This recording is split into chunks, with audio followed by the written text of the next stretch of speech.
Good morning. This is the New York City Board of Standards and Appeals public hearing for April 14, 2015. We'll begin with the special order calendar. Decision items. Item number 1, 2557BZ, 22118 Merrick Boulevard, Queens. Is anyone here for this? No. Okay, so for a motion to grant on condition that the zoning lot not be enlarged?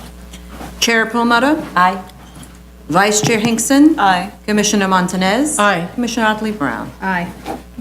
Item number 2, 2602BZ, 1680 Richmond Avenue, Staten Island. Good morning, Eric Bladnick. Grant on condition that the plantings are installed per plans and storage container removed at the completion of remediation. Chair Perlmutter? Aye. Vice Chair Hinkson? Aye. Commissioner Montanez? Aye. Commissioner Otley Brown? Aye. Item number 3, 4208BZ, 182 Girard Street, Brooklyn. You're doing the motion to reopen? For a motion to reopen? Chair Perlmutter? Aye. Vice Chair Hinkson? Aye. Commissioner Montanez? Aye. Commissioner Otley Brown? Aye. Okay, so for this... Good morning. Aye. We attended the review session, and we watched the review session yesterday. So, Okay, I'm sure it was quite entertaining. yeah, we all have our moments, but the board should be aware that we're never here to mislead or misrepresent. And a lot of times there's maybe complicated fact patterns that came up, or there may be something comes that's we're not aware of along the way. But it's never our intention to ever mislead anything that's before the board. So just wanted to let you know when you're reading our materials, that's always... So one of the reasons we come to such conclusions is because you're not putting the materials together in a coherent fashion. So I can't tell you what adds up to days of work all the different people at this agency put into trying to figure out what was going on. And that's because you submit materials without explaining anything or without linking one to the other. And if you actually explained it and linked one to the other... If I may, you're missing a piece. Just one second. Okay. Then we would have a coherent story, and you would have found the missing link on the coherent story. Perhaps, but in this case, the board was missing the top page that was submitted to you was our electronic submission of November 5th, I believe it was, that had the missing link that you're speaking of. And it was also submitted electronically and a hard copy. And the hard copy, admittedly, was short 8 pages on the DOB-approved plan sheets. But all of the information that the board was concerned about yesterday and that you're speaking about now is within that submission. There was a letter from the project architect. There were Department of Buildings approved plans. There was the 2014 BSA approved set of plans. And there was a letter from us explaining that DOB approved it and going through it. So I understand that, again, that I put the board through a lot of angst, but you have the email in front of you. If you could take a look at the top page, you'll see that the paperwork was submitted, and it was obvious from yesterday's review session that the board didn't have that submission. And that's where the disconnect was. And the disconnect was further confounded in my own head when I got a phone call from your attorney, Mr. John Bean, a couple of months ago in February, saying that he's confused about it. And I didn't understand why in the world was Mr. Bean confused about it.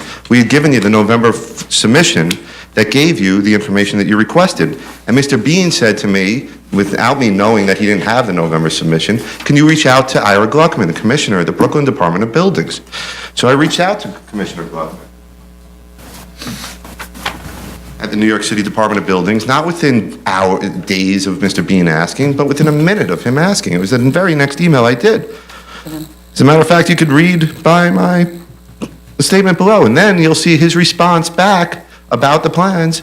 He gave me a very thorough response where he says that their agency reviewed it, and the plans were approved by them on July 22nd of 2014. So just to get past the semantics or whatever brought us to where the unfortunate position we are now, it appears that as Mr. Bean says, I said it was a comedy of errors, he said the proper terminology is a tragedy of errors, but there were a few mistakes that were made by everybody involved in the process, adding to that a very cumbersome fact pattern at the Department of Buildings where they took actions where I'm understanding from my conversations with your attorneys and from the review session that the board is not necessarily thrilled with the actions the Department of Buildings has taken, but that hasn't been promulgated by the applicant, and the actions by the Department of Buildings approving something that you feel they shouldn't have, is the issue should be taken up and the hostility should be directed at the Department of Buildings, not at the homeowner here who is really just trying to build a home for their family and trying to circumnavigate the unfortunate events of Sandy, which happened right after the approval was granted, the litany of flood regulations that came out afterwards, the extreme confusion at the Department of Buildings as to how to apply those flood regulations to buildings that predated Sandy, and you end up in this perfect storm of a situation. Now, we didn't help the situation because we didn't extend the time to complete construction in time, and that was my mistake. I didn't catch that when we did the amendment by letter in 2014 with the former chair and the former board, and it was picked up on at the end of our amendment by letter, and everybody that was working on it at the time agreed, just come and bring an application right away to extend the time, and you'll be fine. And that's what we did. And we filed the application as soon as I got the go-ahead from my client. So we've been acting in good faith. I understand the board is upset and that things are confusing, and I will clarify it, but everything that you should be seeing in front of you, the email from the commissioner, the November submission, the electronic receipt for the submission being made, should all lead you at least hopefully to the conclusion that we're trying hard to give you what you want. And having said that, I'll shut up after this. At the end of what I just gave you is the summary that you asked for, because we're still trying hard to give you everything that you want. And we gave you at the very last page, and we'll put it in a formal submission, a timeline of every single action that occurred. And the basic gist of it is just essentially at the same exact time that we filed the application with you in July of 2014, and that same day, Department of Buildings approved the plans. That was unbeknownst to me. I had no idea. And they approved the plans that Mr. Palermo had given them, which was two options. One was not raising the building because Mr. Palermo felt he didn't have to, and the second was raising it by 5 feet. They chose raising it by 5 feet, and they approved the plans. They then issued a permit in October. Again, I apologize. I was not aware. Nobody told me that a permit was then issued. So I didn't know about either of these until the board started asking about it, and then I started to inquire in November, and then I got the information. I reported it back to you in the November submission that you didn't get. All very confusing, all over the place. Again, a reconsideration. Could I just ask a question? Yeah. You got a letter from this board for substantial compliance. Yes. Which did not comport with the plans that you filed with the DOB. So the question is that you... No, they did. I heard that question, and I spoke to Mr. Palermo. He did file the February 2014 plans at the Department of Buildings. I don't know why the board doesn't feel he did, but he did. No. The plans that were approved here Right. for your letter of... Right, the February 2014 letter. Are not the same as those that were approved by DOB. That's what we looked at yesterday. And so Mr. Palermo says the opposite. Well, No, it's not true. It's the July plans. they're definitely not the completely same. are different from the The February. building is Absolutely. shorter by... The July plans that you have. No, the July plans approved by the DOB are Unless different there's from the another ones set. that were attached to the letter of... There's a set substantial that compliance. your board should have that was in that November submission. No, I looked at the entire submission. Yeah, it's not What we're there. missing is you had a list of objections, and you were required to lift the floor 2 feet higher to meet the design flood elevation. The plans you gave to us had the first floor at the base flood elevation. But my question to you is this, is that if you gave us these submissions, why didn't you notice that the plans were inconsistent with what we had approved before? I did. And- Okay, and here's why. And so Here's if why. you did, I'll explain then that. you needed to kind of put a full stop on your architect I, and come back here and say, look, we got a permit in error, because we did. The plans do not match, and we need to get clarification. That did not happen, and I Right. think that's where our... okay, and let me explain my rationale for why I did not come back to you for that discrepancy in the height on the plans. Because essentially, well, for sure, Department of Buildings approved the plans. I appeal from the Department of Buildings objections. If Department of Buildings certainly has an amount of latitude, certainly in a case where it's Sandy regulations that are being applied for flood We regulations. don't have that kind of latitude. If we have already approved, because you came back But then when I brought it here back to Commissioner asking Gluck, for- I did bring it back to Commissioner. Asking for an additional elevated height, which was approved by letter, which is fine. But indeed, to then change that significantly, and it's a significant change. It It's not certainly small. is. It certainly is. It's significant. So that would have, I would assume, have triggered in your mind that this goes beyond In my mind, the thinking in my mind was the Department of Buildings approved it. They have the right to approve it. They're within their discretion. It's not for me, as a citizen and an applicant, to tell the Department of Buildings what's beyond their discretion. And then I went a step above and beyond, and I contacted the commissioner at the Department of Buildings, and he sent back to me the email which I passed up to you, which said that it underwent full plan review at his agency. His attention and that those plans were not in he conformity. he had the reconsiderations at the same time in front of him that were issued in January, which argued the point. He had them all in front of him when I was talking. Did he have our set in front of him? Did he have your set of approved? What we approved on your letter? Did he have He- that? according- And did he- according to Bob did he look at Palermo- both of them? According to Palermo, he But- did. but- They did. That's fine, but here's my issue. Right. Is that you as the representative here, it sort of comes down to you looking at it. And if you looked at it and said, it's just not the same, It's not the same. then bring it to somebody. We brought it to your attention. The But bring it to November us. submission cover letter, you'll read it, clearly says that the height of the building has been raised. And the attachment from Mr. Palermo to it clearly says that the height of the building has been Yes, but you raised. came to us for raising it, but it doesn't say that. We didn't it's come been to you for raised raising it. More, yeah, No. absolutely. The request was only for an extension of time.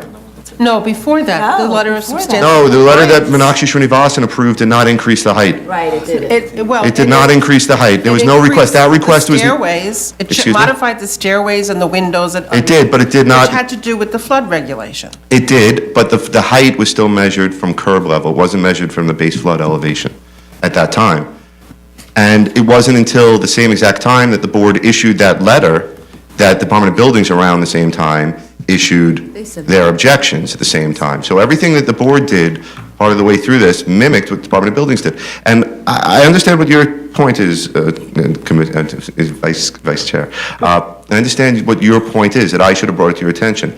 I came from the school of applicants where the Department of Buildings has the right to determine what's allowed and what's not, and they have it to discretion. That's You're disagreeing fine, with their but- discretion. No, I'm just saying, bring it to our attention. We did, the November submission said it up And front. say there is, the I could have made it clearer, plans yes. are not the same, and this is the change that the We did, department- if you look at the November submission, in that case, I was of the mistaken belief that the board was a second ago, that the board approved 3 feet.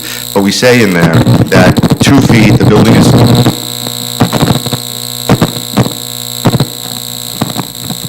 Conversation got heated. With the microphone. Here we go. All right, problem solved. Just stand there. Having said that, I understand what the board would like and what you're asking for. And what we'd be happy to do is to amend the application and make it an amendment application to show the increase in height that the Department of Buildings has requested, to give you the timeline that the board has asked for, and to put it all into an amendment application and follow your guidance and what you're asking for right now. Be happy to do that. So because we need clarity, because we don't have it, there's a list of things, I think you spoke with John Yes. Dean about this, so we need a full set of the DOB-approved plans, complete set. We need a proposed set so that the board can approve the modification or review the modification, since we actually don't have submitted to the BSA anything that represents what the DOB approved. That was never submitted in any place. It should show the difference between the proposed and the substantial compliance plans. So it should point out what the differences are with bubbles. That's kind of what you standard. Yeah, we do that every time. We'll be happy to do that for you. We're happy to follow the board's guidance. We just had a differing view of how we should have reacted to Department of Buildings actions. And then you need to amend the application to request the amendment, which we talked about. We need to have included in the statement of facts and narrative on the flood zone compliance.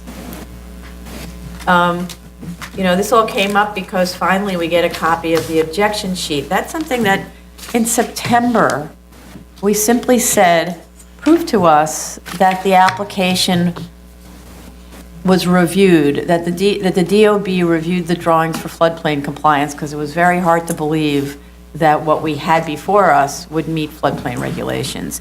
And so the drawings, actually the DOB-approved drawings, there's nowhere on them, other than a statement that it used to be in an X zone and now it's in an AE. Other than that, there's no information that it went through some kind of an analysis about Appendix G and its application. So that's what you're looking for, So, some yeah, notes about that. So then we see the objection sheet, and the objection sheet, which is not it's not a signed, completed objection sheet, it's just pointing out that the plan examiner indeed discovered all of these issues, and then no response to those issues on the drawings, right? Now, we have a letter that's clearly separate from the architect that says, this is how I respond, but we don't know if that's what DOB accepted, because we don't have an objection sheet that shows. So you're looking for some indication that the plans that were included in the November submission, the DOB-approved drawings, which raised the house by 5 feet, you're looking for some indication from Department of Buildings that those plans were reviewed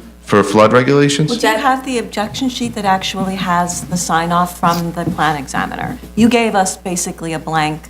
I could ask the architect for whatever objection sheet He's he's got got. to have it. I'm sure he has it. That, you know, that's how We it's need done, to right? see So whether the arguments that were made by the architect were actually accepted, because, for instance, No, they weren't. That's why the house is up 5 feet.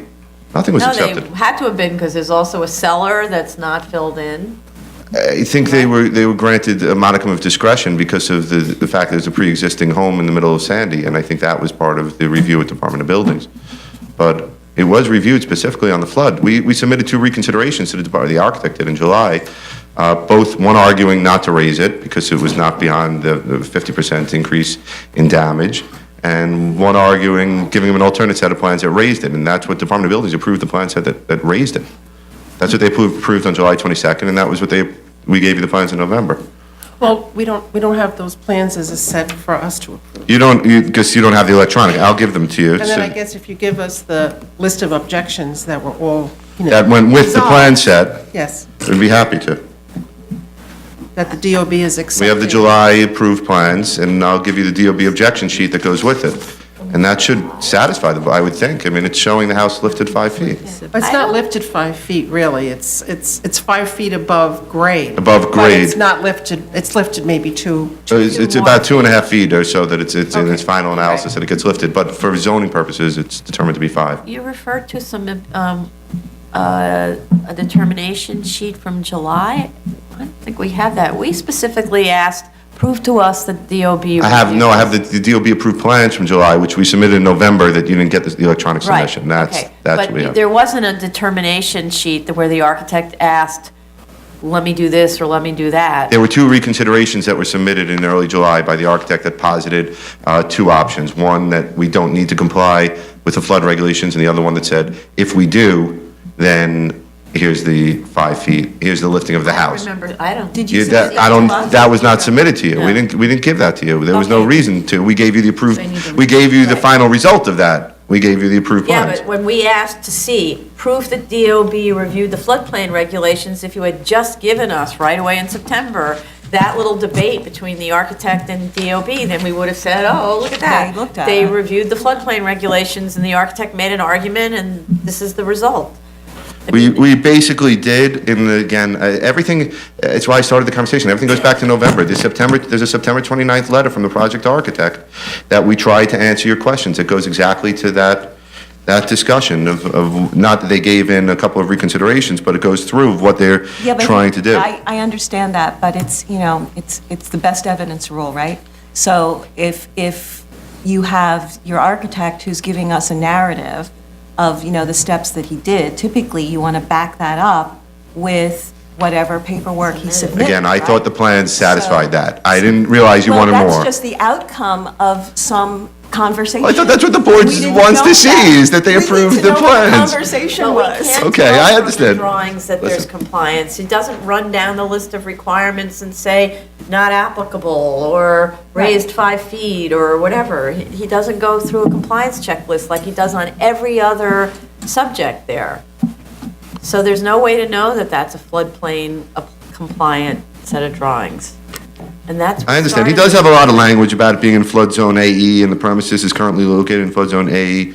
It's been revised by DOB and acknowledges that the premises is in AE flood zone FEMA, preliminary flood maps released in 2013. That's all he says. That's all he says. Again, I didn't know the board wanted more. I'll try and get you more. Been asking since September for this, so. We didn't know that this wasn't satisfying the board. This is the first time we're having a substantive conversation about these plans. I didn't know you didn't have them. All Had I right, so known, let's just I would have fixed it in finish this up. November. So, okay, so you're going to provide a copy of the completed objection sheet Yes, with a note from the architect, or the letter from the architect explaining how the plans comply with the objections, how the objections were resolved.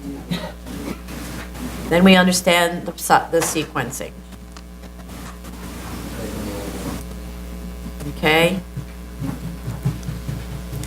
All right. so- understood. I understand what you need. Okay, so we need this to be a complete submission with a cover letter that explains step by step what you're including, Correct. so that the story is clearly linearly described, because we can't just enter into it in the middle of a thought, it doesn't work, okay? And so, for this one, If we could submit in approximately 2 months, because we have to switch it to an amendment application, so we have to secure a Department of Buildings objection. So that'll take some Pay a time. fee and all of that, We have to so file. submit don't they? An amendment June fee? 4th? Yeah. What? No, I'm just saying he has to pay a fee and everything. He has to do it. Oh, okay, June 4th? for a hearing on June 23rd. Thank you. Do you want, he needs community board, does, you want neighbors notified, an amendment you? Well, we're going to have to go before the community board no matter what, I'd imagine, as a part of the amendment application. It's a requirement. Usually it's an amendment. Okay. All right, we'll tussle it up and we'll get everything back to you as soon as we can. We apologize for any confusion. We certainly did not mean to mislead. Are there any speakers on this item since we opened it? Okay. Thank you. Submission date? Oh, I said, submission date is... June 4th. June 4th? June June 4th, Hearing date? hearing the 23rd of June. Thank you. Continued hearing items, item number 4, 54556BZ, 2001-2007 Williamsbridge Road. Okay, you wanted an adjournment on We that? want an adjournment. We'll have, I'm going to try and get the plantings installed now, so that when we come back, hopefully they'll be in. And if we could Okay, discuss so the curb cut. Maybe a submission on May 7th? No, that doesn't work. No, that's too soon. If it would be possible, if we could follow the last calendar you gave me, that would give them time. I'd imagine they'll get a landscape out there sometime in May. The same, so Yeah, that would be June great. 4th submission and the hearing on the 23rd? That's great. Okay. Thank you. Item number 5, 13193BZ, 3743, 3761 Nostrand Avenue, Brooklyn. You More want the same schedule dates, on yeah, that'd that? be great. Okay, so June 4th submission, the 23rd hearing. Thank you. Item number 6, 19502BZ, 2797 Linden Boulevard, Brooklyn.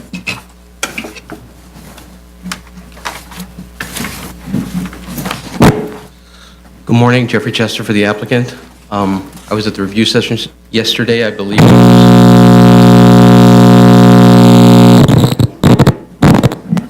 My mic. It's my mic. Yeah, Sorry, I'm sorry. I think that might work. I was at the review session yesterday, I believe there was one question raised which had to do with the automatic lowering of the speaker board in the evening. And as I understand it, when it's installed, you have a chance to set that time. And then after that, it's automatic. You could reset it, but it's automatic. The time that they have chosen to set it at is 9 p.m. Before that, there's a lot of ambient noise, particularly along that Linden Boulevard, that major thoroughfare, so it would be hard at a lower decibel for people to be heard. And that works in the summer because it's light until 9. Yeah. Okay, great. Anybody else, any other? Are there any speakers on this item? So I think we can close this.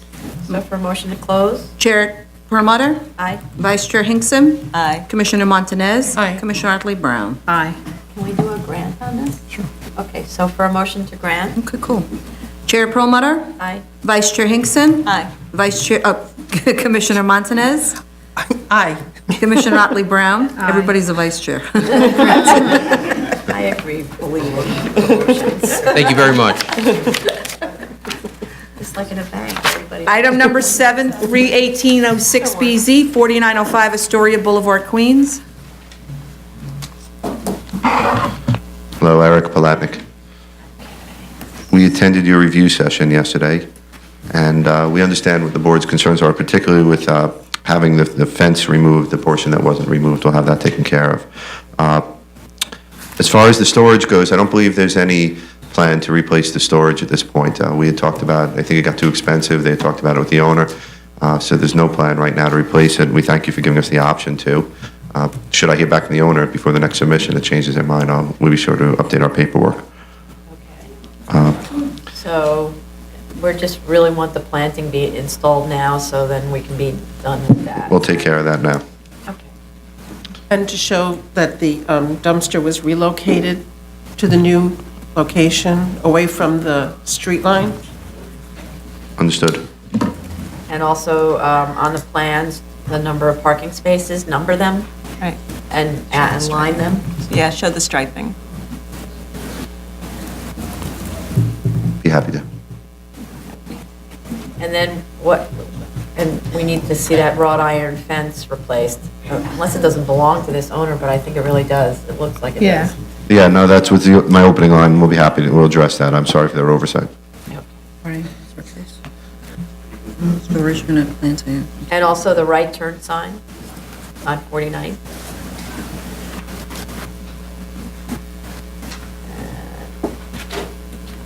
And then also a response to the questions about the open violations. Yes, that we don't have an answer to right now. We wanted to talk to the engineer, and he wasn't available yesterday, so we'll go through those with him and see what's holding it up, and whatever, of course, can be resolved now will be.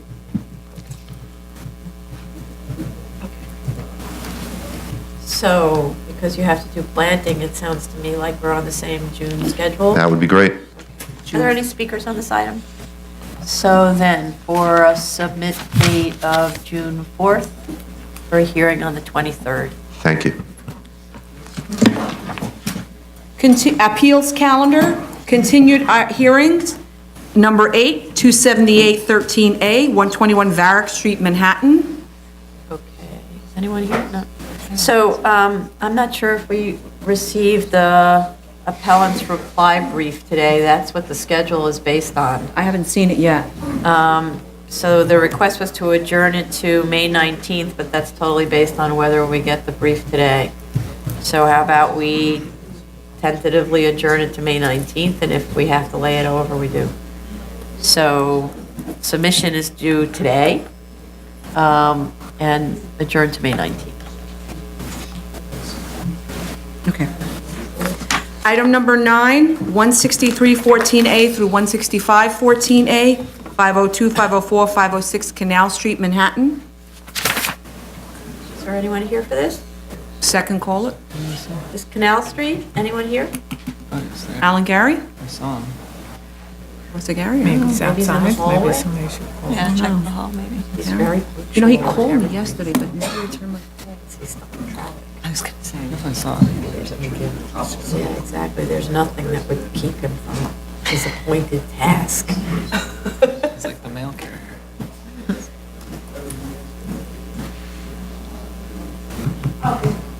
He's coming. There he is. We knew we needed to fetch you and that you would be here. Wow. Fantastic. So, we can do this, I guess, two ways. One way would be to go through, hi, how are you, Alan Harris. President? I don't think you stated your name for the record. so- My name is Alan Gary. I'm here representing Ponte Equities, the owner.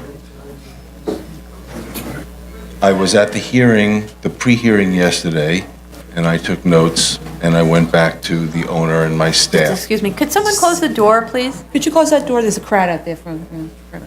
Just can't hear you because there's people talking outside. Thanks. Go ahead. And I took down the notes, and so there are two ways that we can do this. You can go through your list, and I can tell you how we're going to respond to it, or I can go through it. I divided the comments into which document I had to address them in. So I can go through each of the different documents and tell you where I put your comments. To summarize, I don't think that there was anything that you said that was an issue for us. Okay.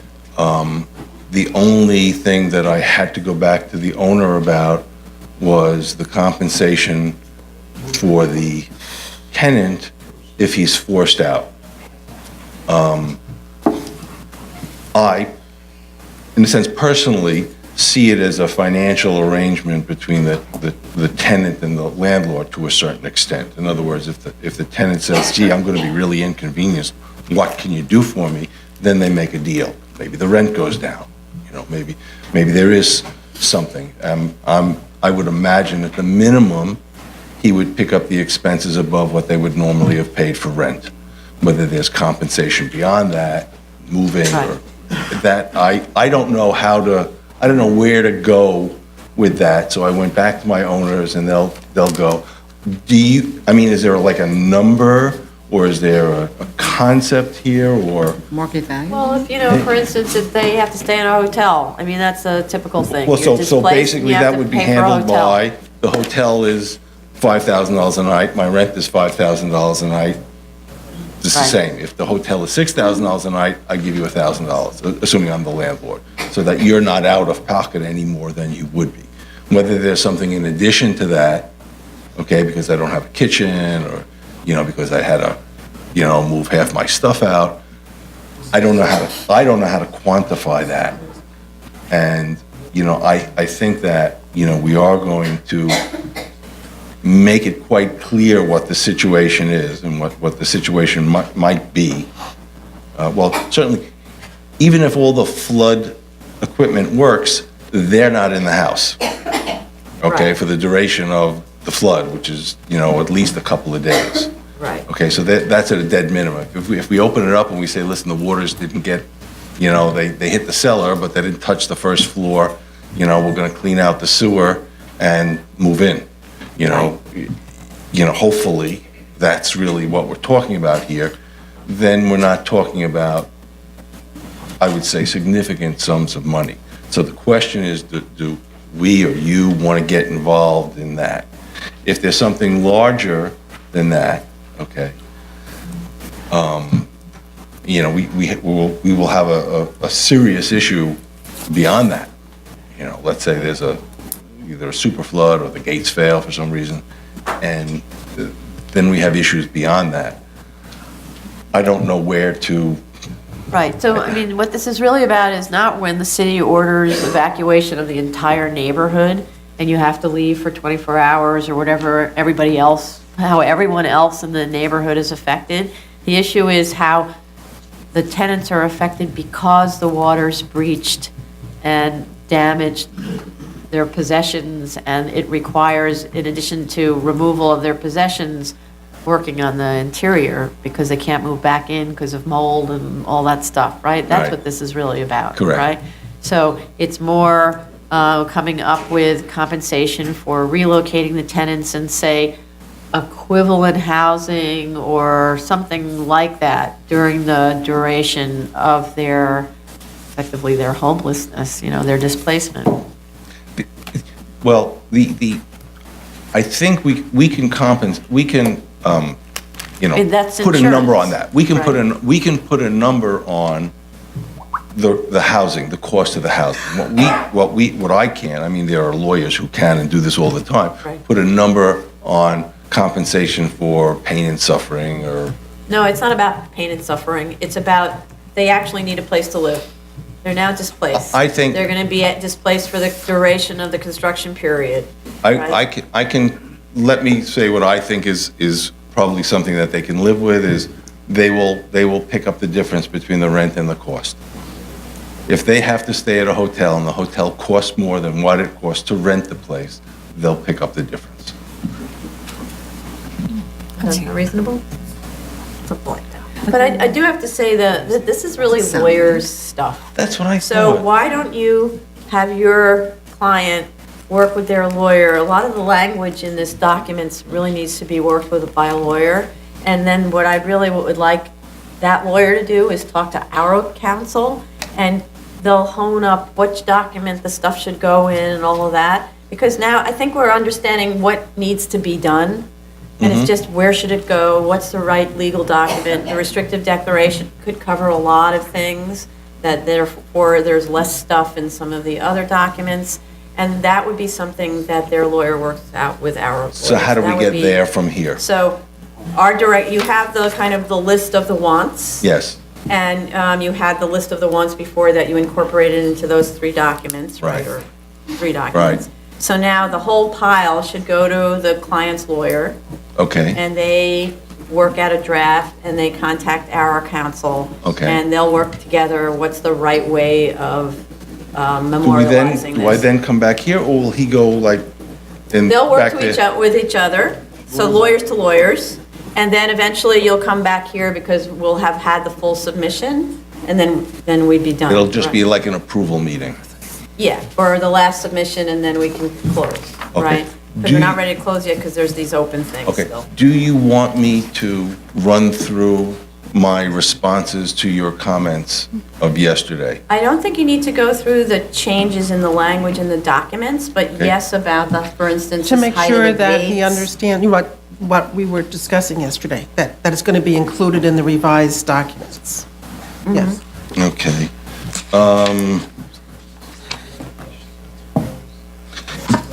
So the All right, first point is, the rider to the lease, okay, that had some significant changes. Okay, so basically what I'm going to do is I'm going to add some paragraphs up front, like 3, 4, and 5. And what I'm going to do is essentially describe this process. So this is what I got. After establishing a base flood elevation, FEMA requires that new residential construction in this flood area have the bottom of the first floor construction 2 feet above the base floor elevation. The base floor So, elevation. okay, so that's In other the- words, I'm going to go through the whole process, and then I'm going to mention the Board of Standards Appeal, I'm going to mention the variance, the restrictive declaration on the C of O, right. give the numbers of But elevation. what I would suggest is just take your notes, take the rider, materials are already written, and hand the stack to the lawyer.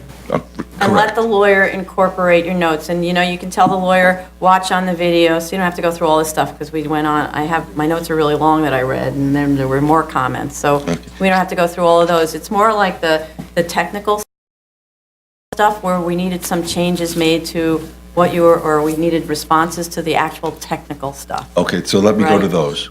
Okay.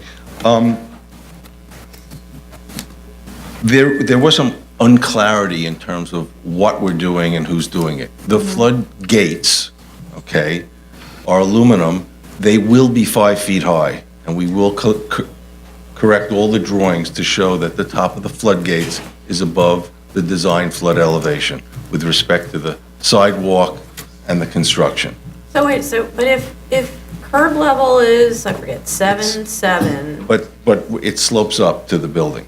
it slopes up, oh. okay. So as long as the elevation where I put this vertical is above 8, then the top will be above 5. Okay. I've also put in a call to the manufacturer saying, listen, what if we need another 6 inches? How do you do that? Where's the cost of that? So again, when the engineer signs off on it, he will sign off to that fact. There was, I think there was a question about, let me just go back to the question.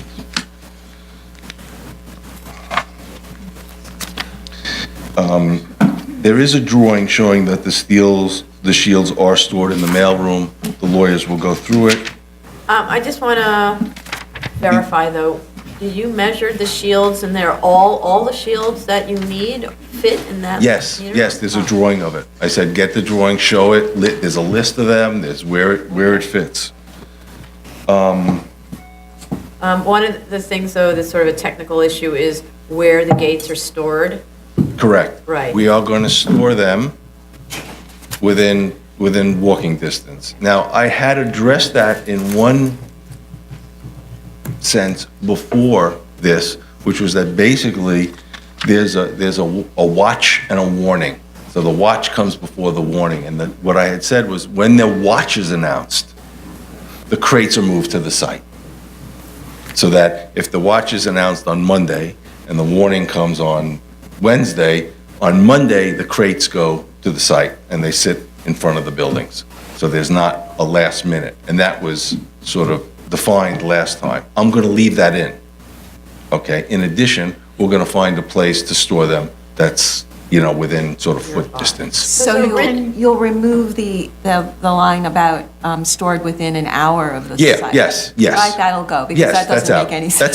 That's out. I got a line through it, Okay. gone. Because actually, originally, you talked about your owners have a place across the street, and you're going to put it in the basement there. Exactly, and then they said, no, we'd rather just deal with this company, Aquafence. We'd just like to write them a check, let them handle it, because they're the professionals, and they know what to do with it, and they know how to clean it, et cetera, et cetera. So I called him up and I said, he said, this is what Aquafence does. I put it in here, okay? I think he was the one who suggested that I bring it there a day earlier, when there's Right, okay. there's a watch. That works if you live in New Jersey. And then, But can you legally store something on a public city street like that in big crates? No, it was going to be in the basement of the Oh, I building thought you across the said you street. were just gonna leave the crates in front of the building. that's what he said, he could, Oh, I see. He was going I mean, to they're not- drop they're them not- off they're and not- Obstructing like that's not pedestrian allowed. activity. well, not if it's up against the building. Curbside delivery is supposed to be immediately removed. It's not like now you're parking it on the sidewalk. Right. All right, Fire then hazards. let's look into, he works with buildings in New York putting up floodgates. If that's a question, then I'll have to go back to him, and yes, we may have to find the spot across the street. For some reason, they didn't give me that. They said, deal with Aquafence. Right, because some of the situations, I know when you gave us examples of the floodgates, it was in office buildings that had private, space, plaza space in front of the building where you could store a crate, but this Well, is not we have about a that 15, situation. we have a 15-foot sidewalk. They it's fold not flat. yours. It's not not our yours, sidewalk. it's a public sidewalk. Yeah. It's So they also can- access for the fire department. It's all kinds of stuff like that. All right. Yeah, you're not dropping on private property, you're going to be dropping on public property, and that's something that Okay. Right. this company would have to deal with. So they'll need to come back to us with. a Well, plan. then if it's in walking distance, that may be the solution. Yeah. So, yeah, it's not like that's delivered on Monday, because what if there's a problem about delivery on Monday? Right? The warning and the incident happen closer together than planned. We notice that they're very often wrong, right? So, it has to be just permanently stored unless it's going for cleaning or something in the off-store months, whatever that is.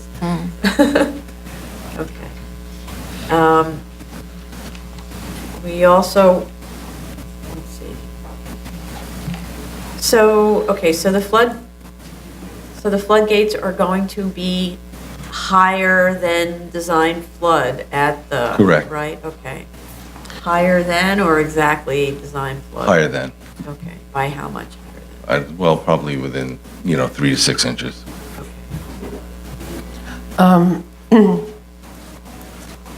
You're going to indicate how you fill in that gap. That's really a technical question. In other words, Right, but- that's a custom-made piece. All right. They're going to explore how to attach it either to the building or to the sidewalk, and the engineer will have to sign off on it.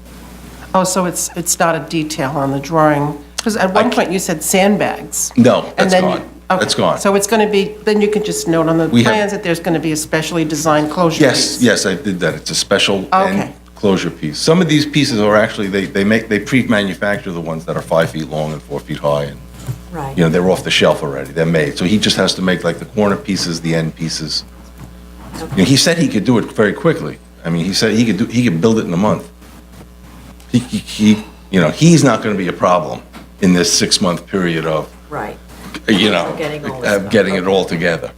okay. And then, so the other thing we wanted you to include was an engineer, a TR1 that's annual, an engineer's report that's I inspected. don't know that one exists, but I have specified in here already that every year, when it's installed, you get a report from a licensed engineer and photographs. Okay, so that every year there's a yearly maintenance and installation training. So, and it's in August, the hottest day of the year. So they're going to put it up. Engineer's going to come along. That needs Test to be it. in an agreement. Pardon me? That better be in the agreement. It is, Yeah. it's already in. It It's is. already in. It's already in. Maybe it It's wasn't both, quite as it's clear both as in I the, would it's have both liked to in the see it. renewal, and Okay. it's in the statement of facts and findings as a 6-month precondition. So if during that precondition inspection report, you say, listen, Alan, I don't like the format of this report.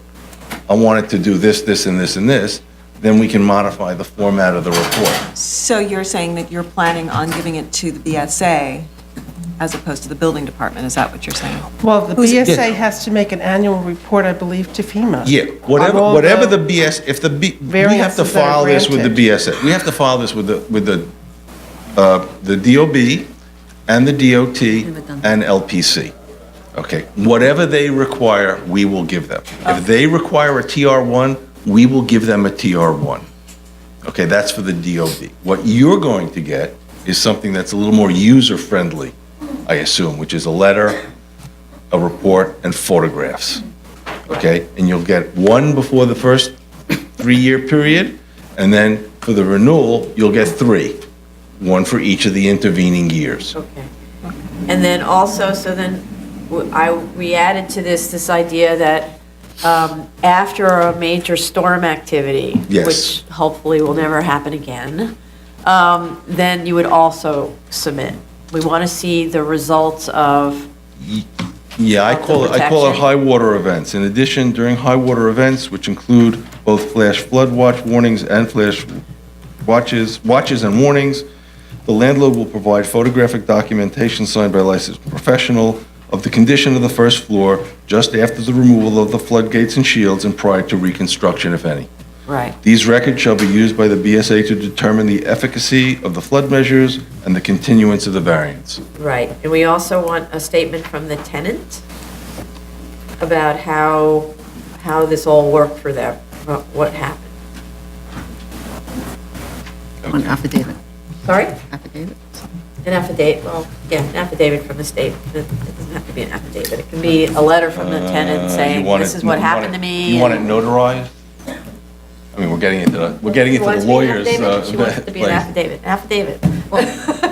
I could write up a statement from a tenant. How the hell do I know it's from the tenant? What is the difference between an affidavit and a notarized I don't know. statement? It's like I Sorry, John. swear. I swear and a notary notarizes it. You know what a notary is. Notarized. Okay, Yeah. all right. Right. Okay, So, I'll put down 2 lawyers. right. And then we amongst ourselves in the resolution, ultimately, when we're ready to grant on this, to determine what constitutes a failure of the system, which would mean a revocation of this approval, right? Because the whole idea is if the system fails and you can't come up with a much better solution than the one you've got, you're going to open a store on this ground floor. Okay.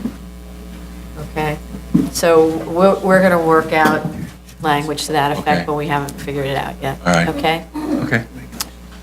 So I have a few more things. Commercial.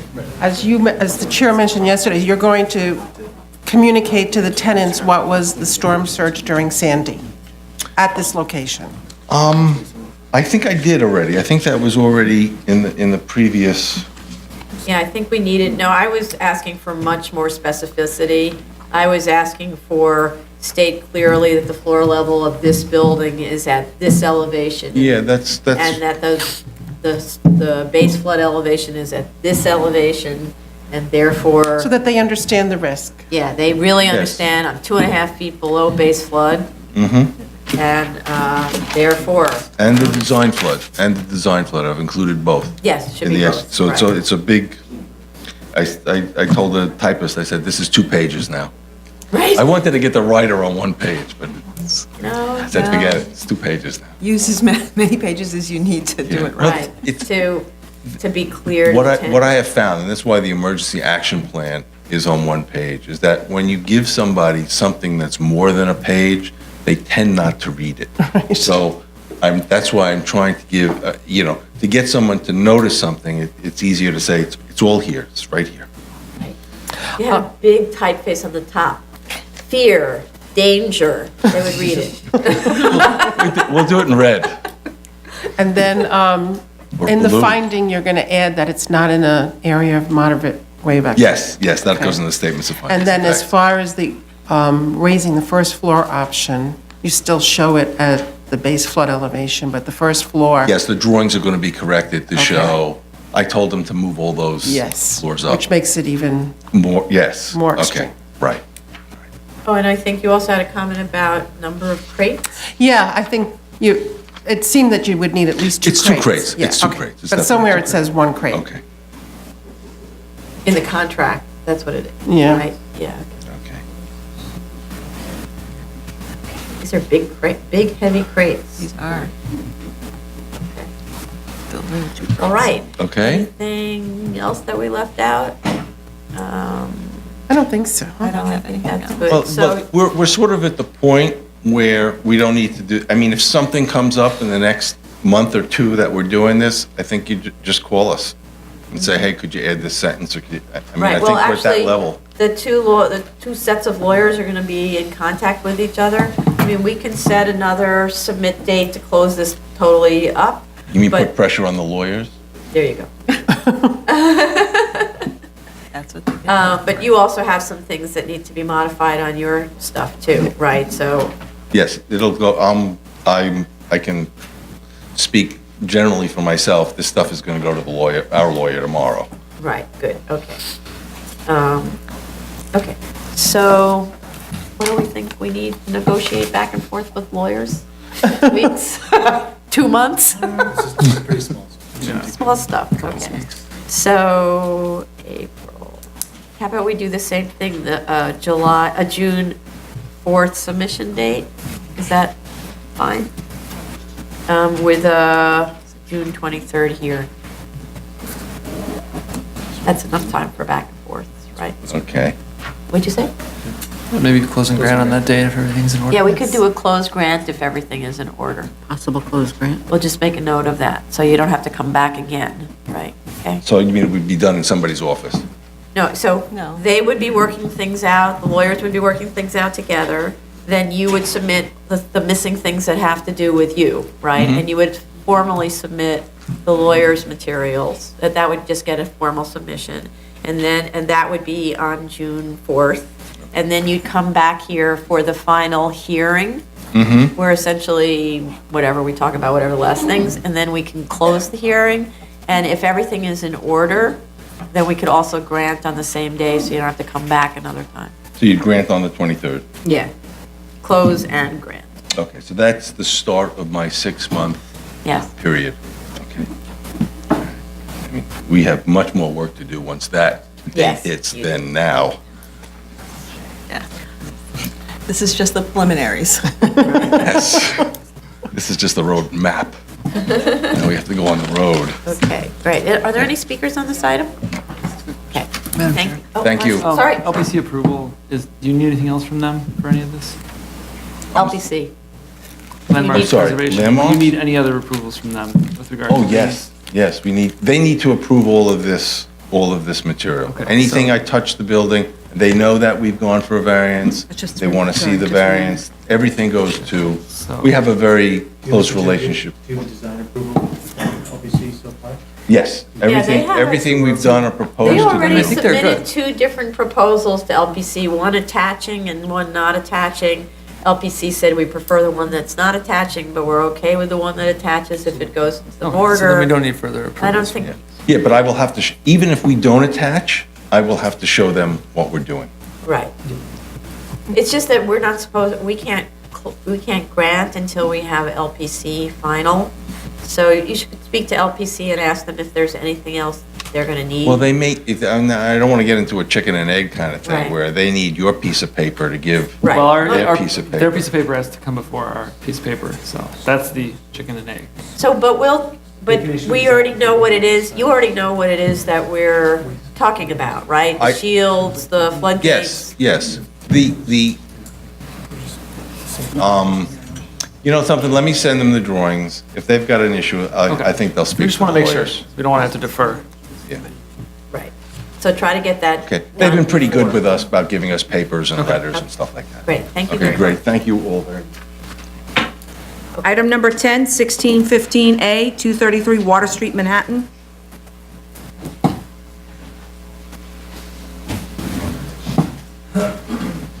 Richard Lobel of Sheldon Lobel PLC for the applicant. Good morning. Madam Chair, I understand that the issues here have primarily been resolved with DOB, and we're waiting for final sign-off. We've not yet received that. It's imminent. We have a meeting scheduled with Hub soon. If the board, as mentioned in the executive session, wants to take this off calendar, we're happy for that resolution. Great, Thank you. thank you. New cases, item number 11, 218-14A, 4603 88th Street, Queens.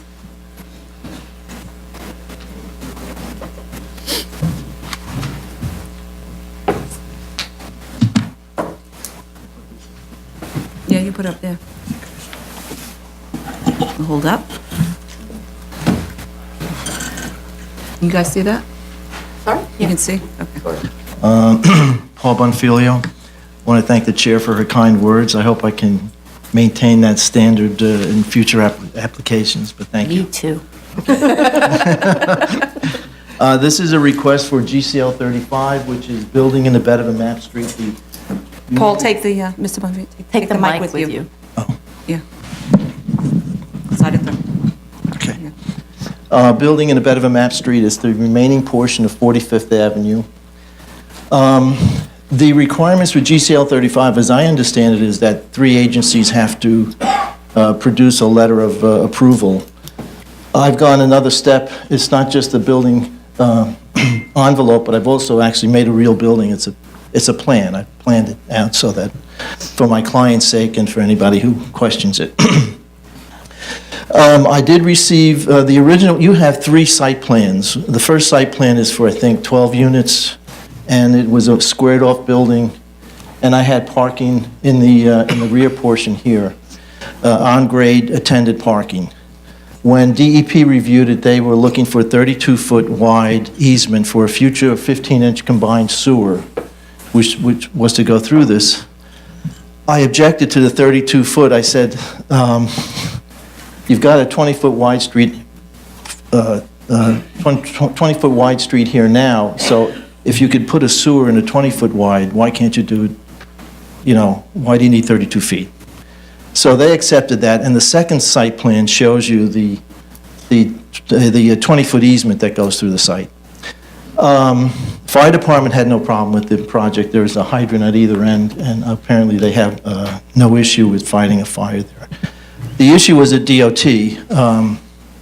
DOT has a planned opening of this street to connect with the second phase of Dongan Street, which they removed one house that was here. They opened it up, and they claim that this is part of the network. I don't agree with what they're doing. There's nothing on either side here. The street does not continue through on either side. There are 5 homes here that are portions of which are in the bed of the map street. If DOT were to actually widen the street to the full width, they'd be condemning 5 homes. I don't think they want to do that. I sort of gleaned from conversations, from emails back and forth and letters back and forth, that they could live with a 20-foot wide street and just continue that through. So then the third drawing shows the street going through, and now I had to move the parking that was on grade to underneath the building. What I alluded to yesterday with the 4th site plan is I took out this curb cut, and I put the entrance off 88th Street, because I didn't want to be tied into the issue of whether the street's going to happen or not happen. If it doesn't happen, then I've got to run a driveway through here, go through my open space. If they never build a street, this will just be open space. And actually, it works out to be a better layout in terms of the parking. I was never happy with the maneuverability of cars coming in here for attended parking. In this scheme now, there's a way of backing in and getting out. There will be attendant parking. That'll be part of it. It's a requirement. I have 8. We're now down to 8 units. We went from 12 units to 8 units now. And they're a combination of 1 and 2 bedroom apartments, and as well as a handicap apartment. Handicap accessible, move from here to the back here, and this is now 1 bedroom. It could be a 2-bedroom apartment. But that's essentially the proposal. Okay, so, but it doesn't change the siting? No, not at all. Right? No, Okay. no. Okay, and I think, so we had asked for, is there a builder's pavement plan already? The builder's pavement plan is submitted when you apply at buildings to do, Right. design the building. That's a requirement anyway, so. Now that, I don't know what that's going to be. I guess it'll be us or whoever is going to do this job, showing this street going through and all the necessary requirements of the BPP, so. So you don't intend to necessarily build out that 20-foot street?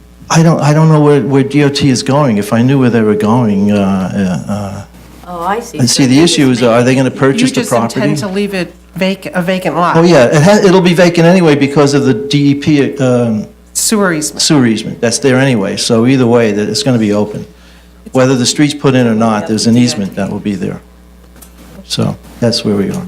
If it's on their plan, and they're thinking about it, it probably wouldn't make any sense for you to actually build it out because they may, A, decide not to, or B, if they decided to, you might not do it to what what their expectation would have been. Right. Or what they plan on doing. Exactly. Well, the only thing is that the DOT letter requests a copy of the borough, the builder's pavement plan, correct?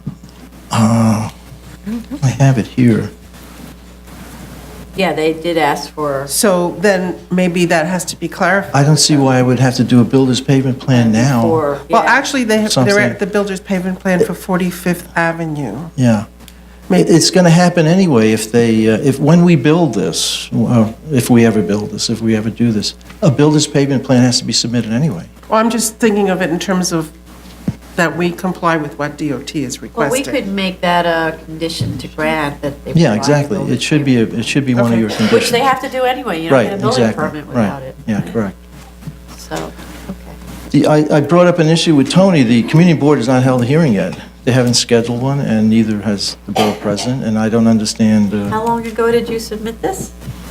several months ago. Yeah, I didn't hear So back they from them. haven't, they exceeded their time. Yeah. Yeah. They had their, I don't think they want to, because I had a preliminary meeting with the committee, and they didn't seem to have any objections with this anyway, so. but they actually have a statutory limit and they exceeded. Are we it, past the so- 60 days? I guess we are. 60. Well, they'll probably be happy about it anyway. So then I don't think we have any other issues. We can just make the pavement plan, which you're going to have to do anyway. Well, that should be one of your conditions in the Yeah. resolution, Okay. right? You have Correct. to submit a final plan?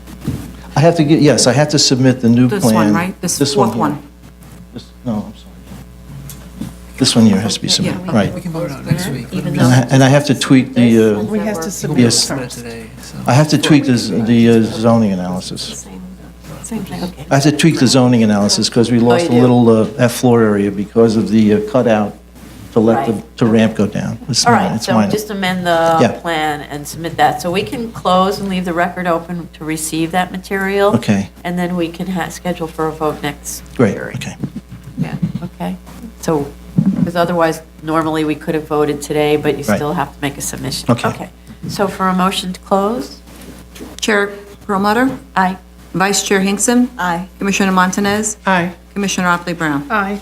And so if you could submit that this I'll week. work on that next week sometime, so give me a couple of weeks. Can you, just to- oh, so you need a couple of weeks? Yeah, Oh, just to okay. get So it, yeah. then, can you submit, when's a couple of weeks? Like, when would you want it, when do you want to By submit? next week, I'll get it to you. Like the 23rd of April? Okay, 23rd of April. Because we have to, yeah, we need more time. 28th, we can decide. Yeah, okay, so if you could submit by the really morning of the 23rd, then we could have a vote on the 28th. Yeah, okay, 20, I'll try to get it to you this week anyway. That'd be great. Okay. Thank you very much. Item number 12, 32014A, 125 West 97th Street, Manhattan.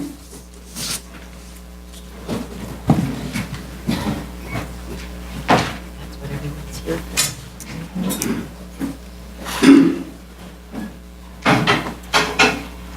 Certainly is.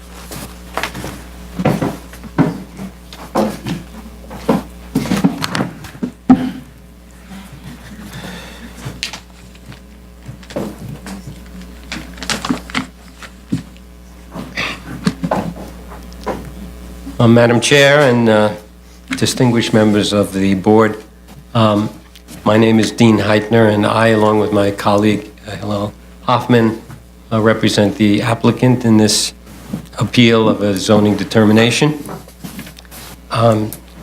Two quick notes before I start. First, I simply want to thank Tony Matthias and the staff for their assistance in getting us through this process.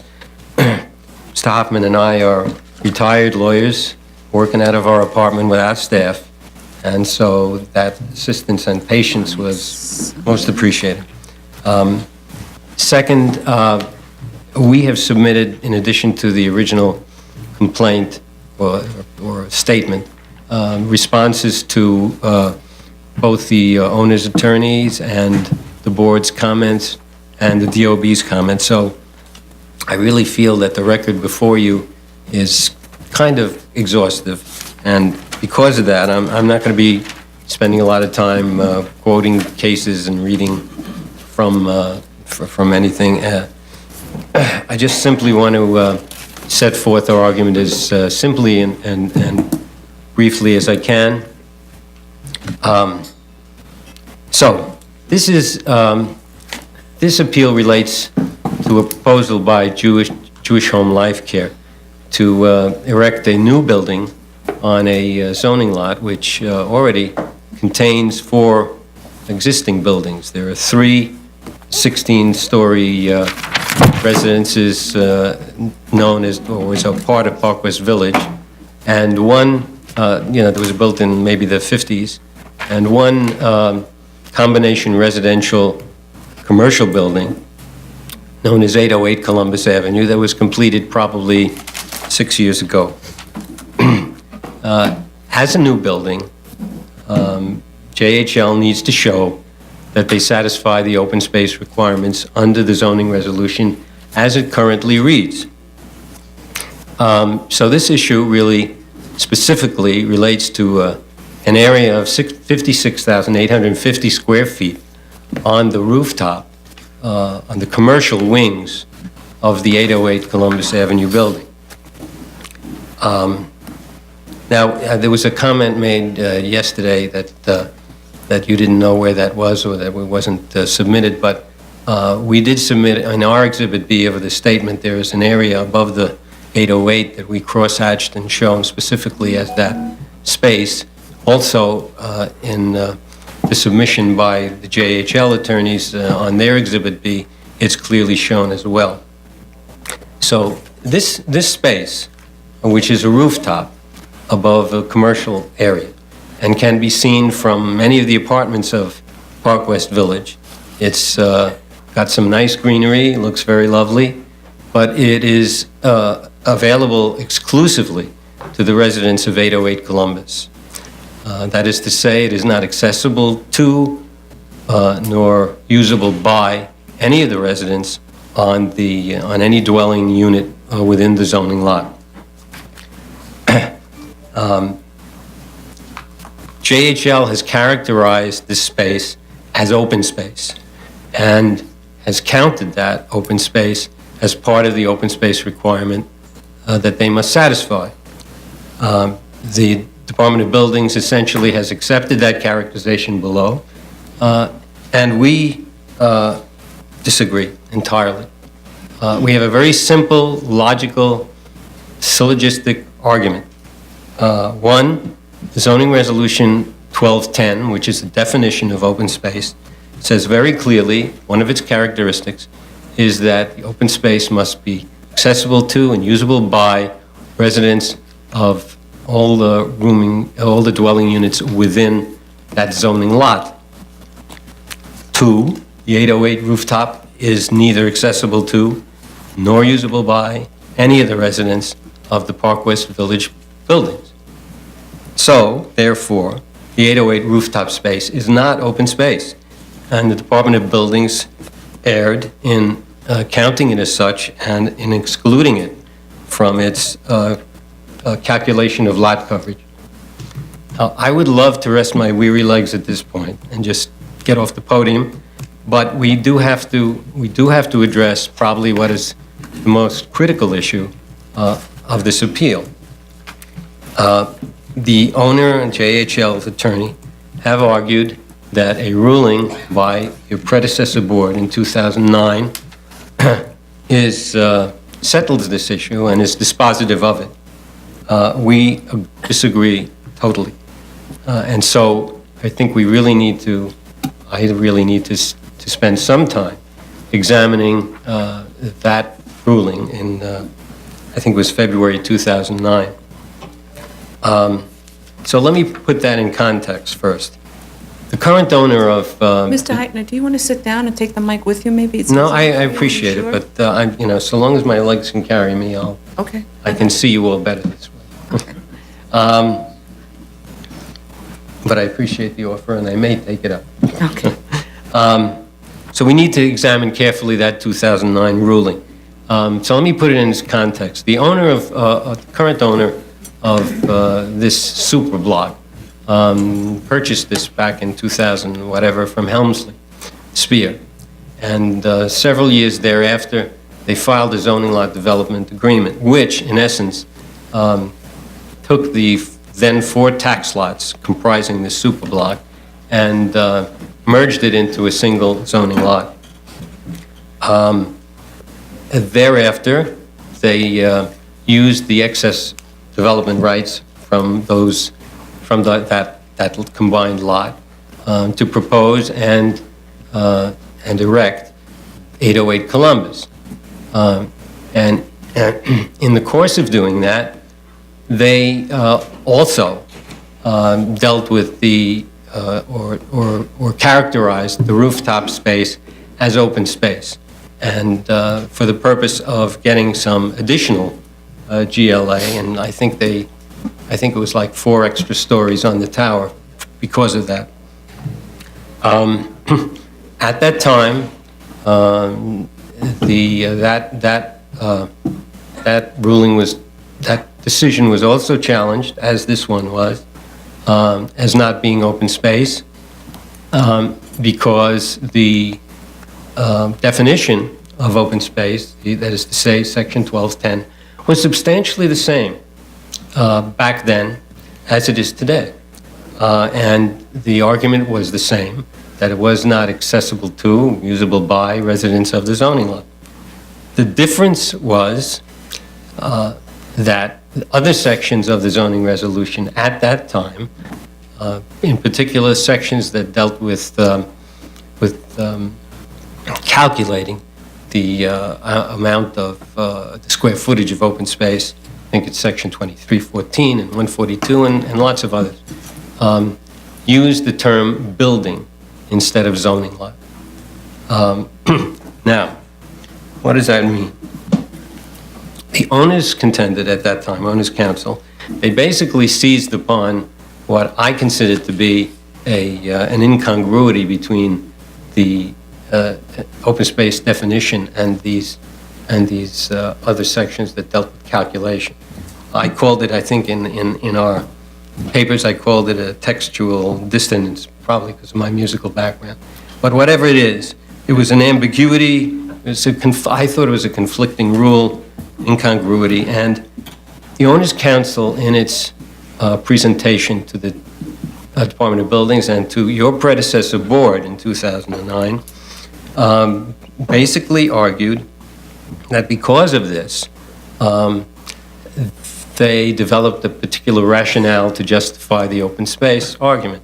And that rationale was that basically, so long as the open space that would be allocated in some equitable manner to each building within the zoning lot, so long as each building got its share and was not diminished thereby, that it was okay.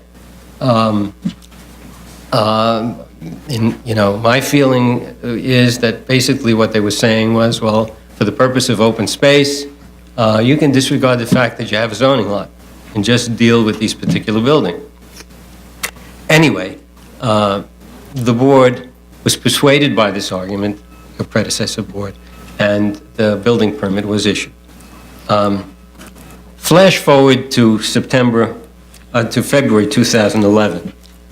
There's a major, the CPC Commission produced a major text amendment, clarificatory terms, key text amendment to the zoning resolution. And amongst the 702 pages of changes and clarifications that were made in that, strangely enough, was the change to all of those calculation sections that I was talking about. The word building was deleted and was replaced by zoning lot in each instance. Our position on this is very simple, and it is that the replacement of the deletion of building and its replacement by zoning lot basically means that the rationale of the 2009 decision is just no longer valid in terms of prospective buildings. That you just can't use it because it's not available to be argued anymore. I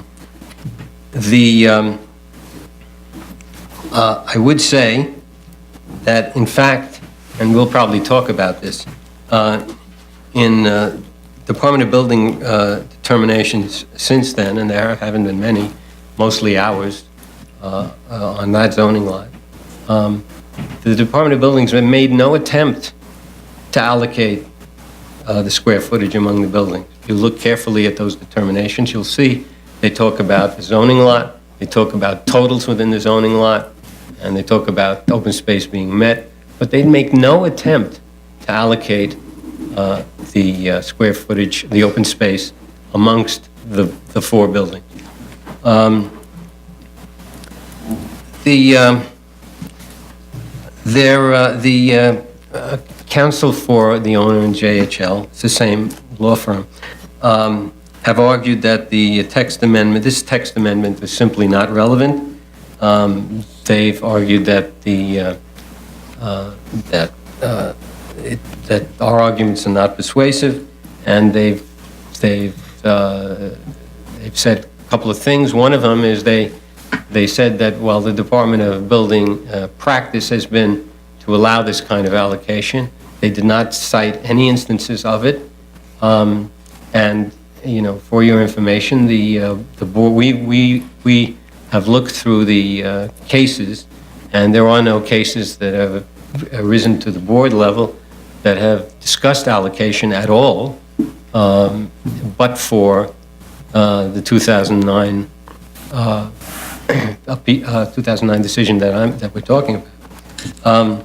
So they've also indicated that since there was no intent in the Commission's report that describes the text amendment, that therefore it was, you know, it was not the Commission's intention to do away with this rationale.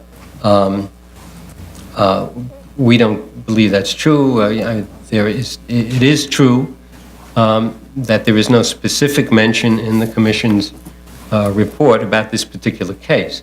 There is talk, however, intent, however, about distinguishing between development, zoning lot, and building. And there's also discussion later on about clarifying or attempting to clarify conflicting rules and ambiguities. So, I mean, I would argue that, you know, you could even argue that there is intent there, but arguably, you know, they don't mention this case and they don't mention rationale in the report. That is true. So, if that is the case, then all we are asking the board to do is to basically apply the same rationale for judging this as was done in 2009. And that rationale, which was used by Owner's Council, was that, look, in the absence of intent, if you can't show clearly intent, then you have to go with the plain language of the text. You have to stay within the four corners of the document and argue from that. That's what they did then. That's what we're asking you to do now. And the four corners of the document have changed because of the absence of the word building in those sections. So we ask, in conclusion, that the Department of Building's determination below be reversed, and they be instructed not to use this rationale in trying to determine whether this rooftop space is open space under the resolution. let me just conclude, and then I guess we can try to entertain questions, and I know there are lots of people who want to speak. The applicant and the many, many supporters that are behind this appeal are not anti-development people.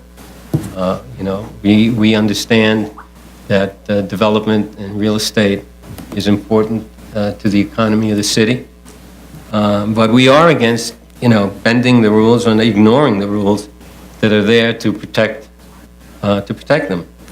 The applicant and the supporters believe that these open space sections of the zoning resolution are there to give New Yorkers a modicum of light, air, and breathing room amidst the brick and concrete towers that surround us. We are asking that you do not permit the respondents to ride roughshod over the zoning resolution and apply the plain language of the text. All right, I be through. Can we ask questions, or are you ready for questions, or do you want to? I'm ready for questions. As long as my legs can keep me up, I'm ready for questions. Okay, well, you're welcome to sit. I'm okay now. Okay, take the mic with you when you sit. Will do. So I guess with respect to the change in the text from the key terms, the original text said, for any building on a zoning lot with a height factor of, and then you do the math. But the fact is, when you calculate height factor, you have to do that by zoning lot. You can't do that by building. So when they removed the word building, it was actually to clarify that you're supposed to be doing the math on the zoning lot. So it actually didn't change anything. So how do you respond to that? That the calculation system was identical before key terms and after key terms? Because really it was directing you kind of to look at a building when you kind of even can't get your head around how you calculate open space ratio and height factor by building. You do it by the zoning lot. So how do you respond to that? It was really just I'm going to give my response, and then Mr. Hoffman can give his. But, the problem with this for me has been that I never understood the 2009 decision to begin with, because the argument there was that these sections made a difference, and that that allowed them to go into this rationale, which I think was a rationale made of whole cloth. I think that my own feeling is that was a mistake to begin with, and that being the case. I agree with you. I mean, the zoning lot is relevant. You have to look at each building to determine what the GLA is, to determine what is to get at the GLA, and then you look at the zoning lot to do the ratio, and you get a number, which is a zoning lot total. There is nothing in the zoning resolution, nothing then, nothing now, that says that you can, once you've got that number, that you can turn around and allocate the required space to the individual buildings. The whole thrust of the open space definition doesn't make any sense if you can do that. I mean, that's my personal opinion. And then another question then, well, I guess two. So the other is, this building 808 was actually constructed pursuant to an allocation approach, right? Yes. So if you were, and I'm looking at drawings that were provided by the owners, some of which predate the 2008 decision, or 2009 decision, and it shows allocation, which includes land for 808, which includes land that's not part of the 808 building. So, and obviously measured against the entire zoning lot, but allocates the open space to that building, right? If what you're saying is now you can't, for the next building on the zoning lot, use the same allocation method, what does it do to 808? Doesn't it render 808 an illegal building? Well, not illegal. Oh, why not? What it does, Non-complying. what it does is what any statutory change to a zoning resolution would do. And I'm not, I got to tell you, I'm not a zoning attorney. That's not what I practiced when I practiced. But I do know some things. And what that does is make the existing buildings, the 3 Park West buildings and 808, a pre-existing non-compliant building. That's not illegal. That's because it's set forth in the zoning resolution that that happens when there's an amendment or a change. So it means that, that's a pre-existing non-compliance, and in practical terms, that means that we couldn't ask the board or the Department of Buildings to ask the owner to rip down 4 stories of the 808 tower. That's what that means. But in terms of prospective application of the rule, yes, it affects a new building on the zoning lot. But that's only if the change in the text was material to the meaning of the text, right? Well, that's what we're arguing. And then the other question is, I'm sure you're aware that there are a lot of zoning lot mergers that have been going on since 1961, say, right? So especially these days where there are zoning lot mergers that include entire blocks, city blocks, right? Not super blocks like this one, but blocks and blocks where there are tenement buildings and townhouses and lots of things. And the open space is calculated against all of those when the one building that's using that floor area needs to do its zoning calculations, right? So what do you do about those sites? If you can't allocate? I'm not, first of all, I'm not sure I understand the question. So, Second of all, there are zoning people here that are going to be giving testimony that can probably answer that Okay, better than I can. on the appellant's Yeah. behalf, okay. Yes, Okay. exactly. So I would defer to them because this is not my field of expertise at all. Does anyone else have any questions? Well, thank you all. My name is Hillel Hoffman, and very briefly, if I may reiterate one point that my colleague has made. The 808 decision was a decision based purely on statutory interpretation. The owner, if we have the owner's memorandum of law here, where the owner emphasized the word building in each of the 3 sections of the zoning resolution that dealt with open space ratios and open space calculations. The board, in its decision, emphasized the word building. And I'm reading now from the board's decision, whereas the board notes that as each of the existing buildings is allocated an amount of open space that is in excess of what would be required under the resolution, if they were located on separate lots, cannot be seen how those residents would be deprived of an equitable share of open space. And then the board goes on to say, whereas the board notes that the purported intent of the zoning resolution is not clearly stated, and that's the case here with the sections that were amended here are not mentioned one way or the other, and that the board is not permitted to construe the intent of the zoning resolution, but is limited to the 4 corners of the statute, citing McKinney's statutes law, section 94. So, bottom line here is that if we're going to adopt a strict statutory construction, which is what the board did in 808, the statute has been changed. And I think it is just elementary in statutory analysis that when a statute has been changed, that you must apply the new statute rather than the old statute. And the new statute uses the word zoning lot. It has removed the words buildings, which is what the owner and the board relied upon in the 808 decision.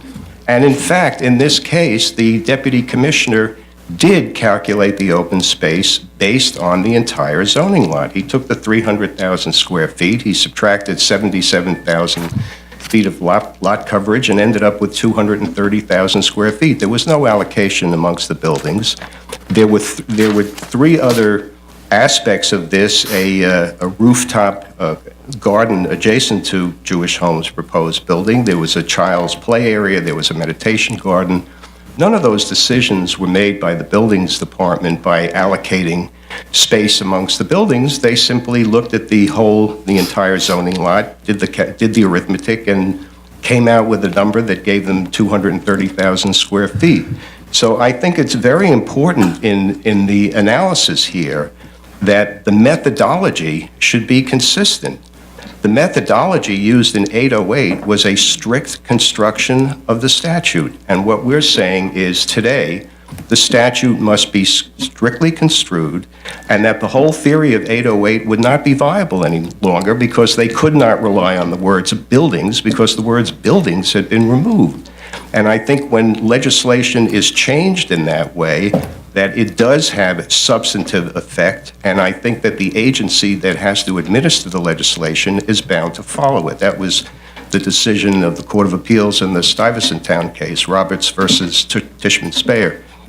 And by the same token, the courts have also held that when there is a change in the zoning law, the courts and the board, of course, must apply the current law as it exists. And that's Home Depot versus Rockville Center, which we've cited in our papers to you. And that case is widely cited. And the only exception to that is where there are special circumstances where the applicant was delayed because of some action by the zoning authority, and during that delay period, the law changed and the applicant says, I still want to be covered by the law as it previously was. That did not happen here.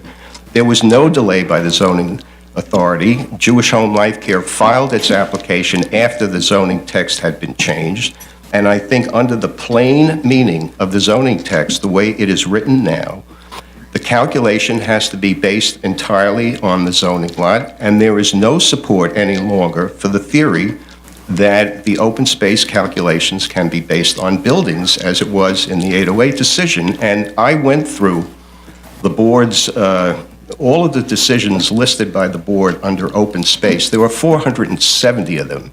And I went through 24 screens. And the only case that was reported on the board's website was this 808 case. There were no other cases reported by the board that dealt with the theory of allocation. There is no long-standing practice as far as we can see, and the fact of the matter is that long-standing practices of an agency do not override the plain meaning of legislation, and we rest on the plain meaning of the legislation. Anyone else, any questions? Thank you.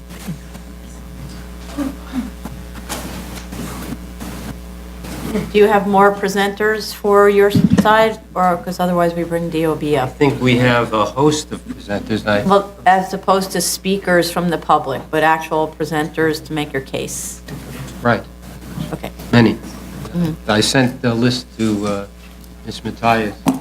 I didn't know how it works. Do we call them? Do you call them? No, so if they're speakers from the public who would like to speak, we'll call them after DOB has had a Right. chance. These are your Okay. expert witnesses. Right? And the And the owners. owner. Right. Yeah.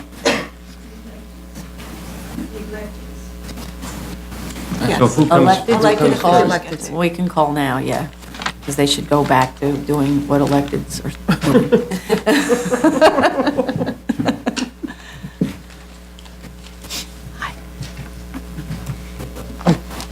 Please state your name for the record. Hi, my name is Brian Cook. I am the Director of Economic Development for the New York City Comptroller, Scott M. Stringer, the former Land Use Director, and a zoning expert, which is one thing Steen was referring to. I'm going to submit a 4-page testimony for the record, which outlines the Comptroller's support, though for your sake of what I imagine is going to be a long day, I will not read it for the record.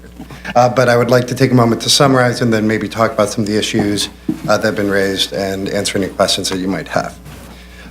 First, I think we have to acknowledge that as it relates to 808 Columbus Avenue, the frankly ruling statute is 11-11. It is very clear that buildings have to comply with the statute that they were constructed under when it was constructed under. The previous determination, while irrelevant for 808's construction, is not relevant for the construction of 125 West 97th Street. What will be relevant is the board's determination on this open space issue as it stands today under the law. We believe that under a plain reading of the law, the words accessible to and usable by all residents of the zoning lot is very hard to misconstrue under a plain reading of the text.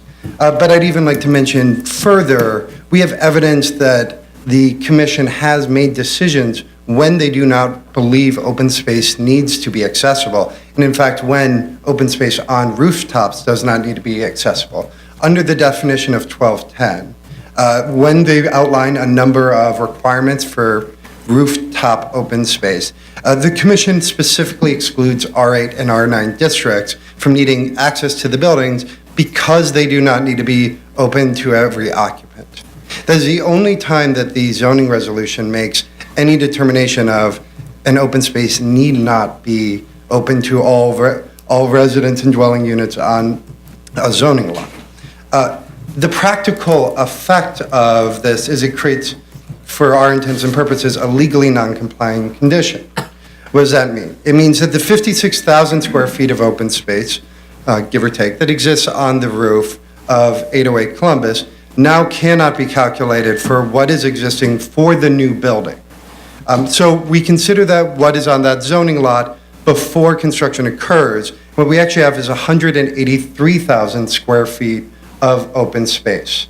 Now that includes 9,605 square feet that is intended now for JHL's footprint.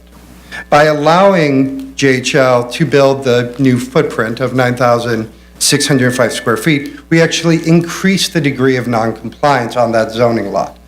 And as those of us who have dealt with non-compliant issues, that's a relevant issue towards a non-compliant building on a zoning lot. You cannot increase that degree of non-compliance. 808 has a right to legally exist.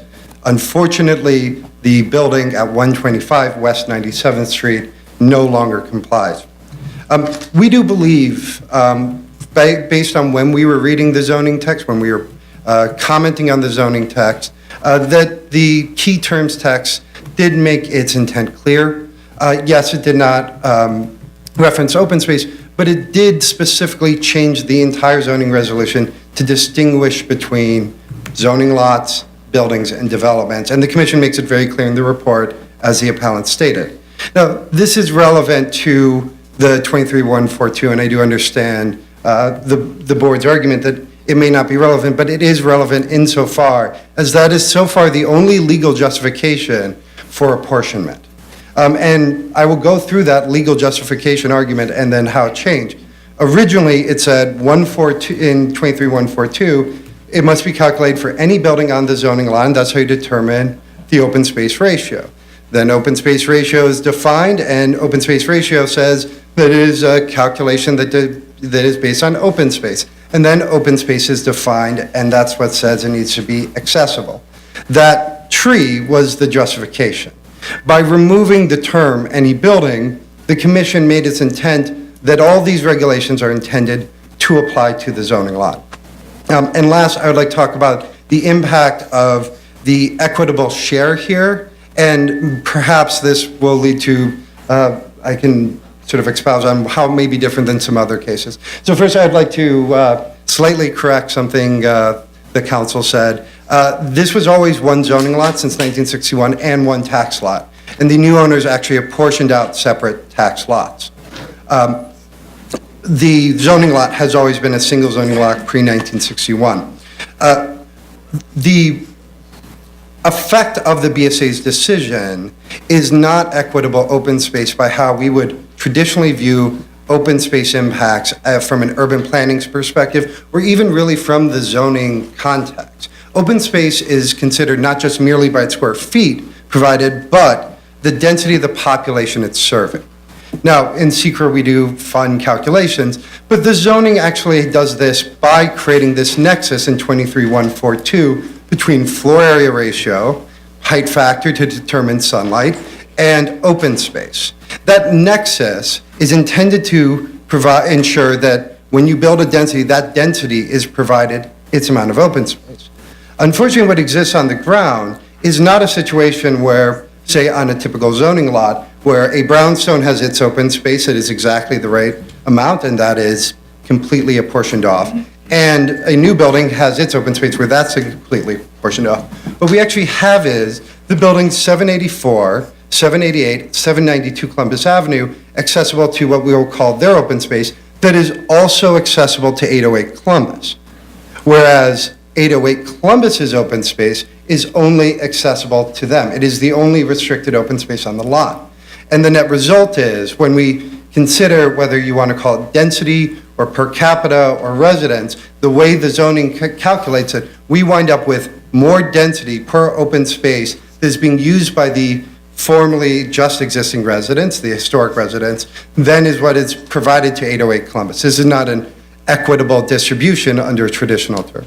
I will say, I've been making this argument since 2007, so obviously I did not agree with the original case.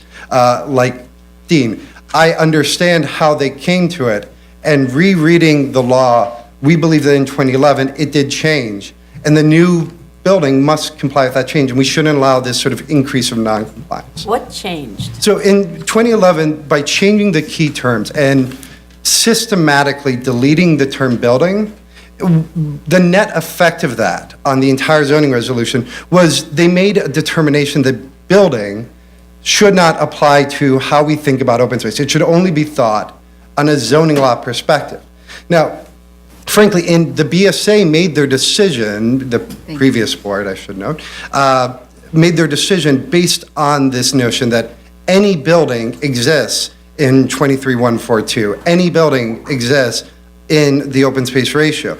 Once you remove those, you're removing the pegs of that determination. And what you're left with is a zoning resolution that only refers to the zoning lot. And on its plain reading, I mean, we have to consider the impacts of that, particularly for these lots that existed pre-1961, that were the zoning, if you want to argue open space definition did not change since, in effect, its 1961 definition. It intended this zoning lot. It did not intend the zoning lot mergers that have come out about. It did not intend the others. This is the lot that they were considering. Now, some owners may do awful things. They may fence off open space that people by zoning had a legal right to access. That's not relevant for what the law says they should be doing. It's relevant to whether or not we've been interpreting it right and enforcing it correctly. Well, but so, just to go back to that Yeah. one, where you've got a big zoning lot that's made up of lots and lots of unrelated tax lots, all different kinds of buildings, can't possibly, I'm not letting you into the backyard of my townhouse, just forget it, right? So how does that work? Because we see lots of buildings going up on shared zoning lots. Sure. First, I would say that in many of these instances, actually, there's often access in ways that perhaps we wouldn't consider as actual access, but through fire egress, there are agreements, because when you... No fire. Okay, so no fire egress completely... No, okay. Backyard for fire Right. egress. In that point, in that point, I would have a great argument for challenging this other building. Okay. But leaving that aside, and it has worked in the past, DOB does enforce that one. Leaving that aside, I think you can, at least if you, what we were getting to sort of in argument, what if we need to do a equitable distribution and it's not allowed by zoning? Because frankly, I can't find a place in zoning that would allow it. But let's say that you want to create a statutory interpretation of it. I think what you come down to is whether or not you're creating individual open spaces that are connected to individual densities, or are you creating a situation where 3 buildings have access to one open space and a 4th building has access to the open space, but that 4th building has access to additional open space? Because what you've done is you've changed the density open space ratio for at least one of those buildings, or 3, depending on your perspective. And so what I'm suggesting is I'm a little bit on a limb here because I don't believe it's enforced in law, but we can also even think about, in terms of this zoning law merger, the impact of it. Take this case right now. We have not just this issue of whether or not the open space is accessible, but we also have the new proposed building cantilevering over the open space. 1210 gives us a clear definition. You can only cantilever over 10% of your open space. If we go by the entire zoning lot, which was what the original submittal did, it's like 4%. And then I read in the DOB's arguments that they go, well, if we take a look at just the 3 open spaces that we're going to combine now that we had never talked about before for the existing historic buildings, it's at 9%. And if you do that calculation one step down, where we look at the open space that was originally intended for 784 Columbus Avenue, it'd be something like 21%. And that was actually our original question to DOB when we wrote on this issue before permits were ever issued. How does your apportionment affect all these different open space calculations that some seem to be taking the entire zoning lot and some seem to be taking individual zoning lots for individual buildings? But if we think about this in terms of like our challenging full block zoning lot merger, would we permit somebody to purchase open space, purchase density, equitably distribute the open space, your Brownstone has ours and we have ours, and then completely cantilever over that entire open space because it is now 10% of the entire block? Or would we say, no, your open space must be judged on its own by your own building?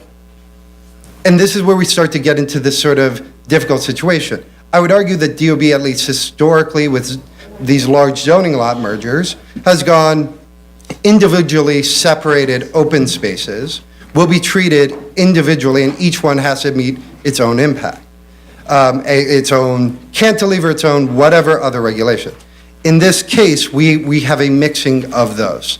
And I think that is the most challenging part about approving this, and the part that got us interested in it in 07, in 08, in 09, in 010, and once again in 2015.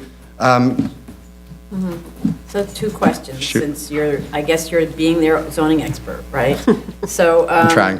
What do you do with the provision against double counting? How can you double count if you only take it once against the zoning lot? How could it even come up in a conversation? Against double counting the open space? Yeah, where Yeah. there's a provision, section, whatever, that says against double counting. Let me see where that is. Who knows where that is? There is a section against double counting. Right. It'll come to me, but wait a second. And then the other one, while I look for that particular section, is what do you do about the idea that this is a major development on which are located several buildings and more than one foundation completed by the time of the text change? In fact, many foundations completed by the time of the text change. So didn't it vest?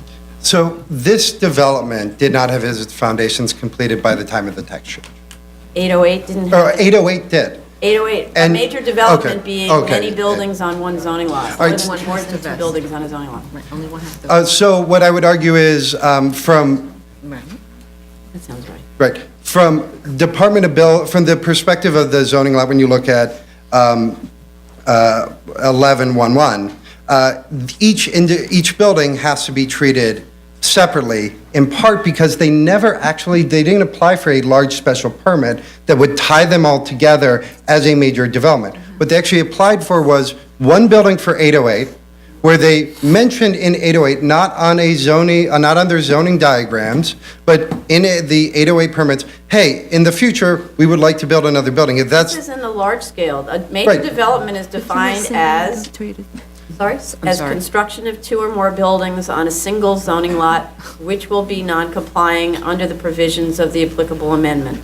yeah, I would say they were not filed together. They're being filed by separate owners. They're being filed at separate times. They are being treated, in effect, separately. The argument that I might challenge back is, if we take this sort of broad interpretation, what do we do in the case of, say, if the city had proactively decided to downzone the zoning law? If the city had said, you know what, this is enough development here, we're going to downzone it. Does that then mean 125 West 97th Street can go, well, hey, we didn't have our foundations in, but some other development happened on this lot already. We're vested in the right to have this additional density. I've never seen that. I've never seen it argue. I might expect JHL to try and apply for a variance for additional density or go their other legal routes, but I've never seen a case in development where when the commission makes an action on a zoning lot, absent an actual large permit that sort of connects the two, where the zoning change does not affect the next development. And I would love to be able to give you an instance where I could think of it, but I literally, in my time working in Manhattan, never saw a single one of those. But it doesn't mean that it isn't possible to use that philosophy, that theory, right? I think that if you use that theory, you run the risk of basically negating zoning, the commission's ability to regulate zoning anytime there is a large zoning lot merger. And it theoretically, it would. What? Oh, sorry. I'm just looking at council. I'm talking about single integrated project. Sorry, excuse us. I mean, there are no shared mechanicals, there are no shared facilities here. No, I know, but that's a different thing.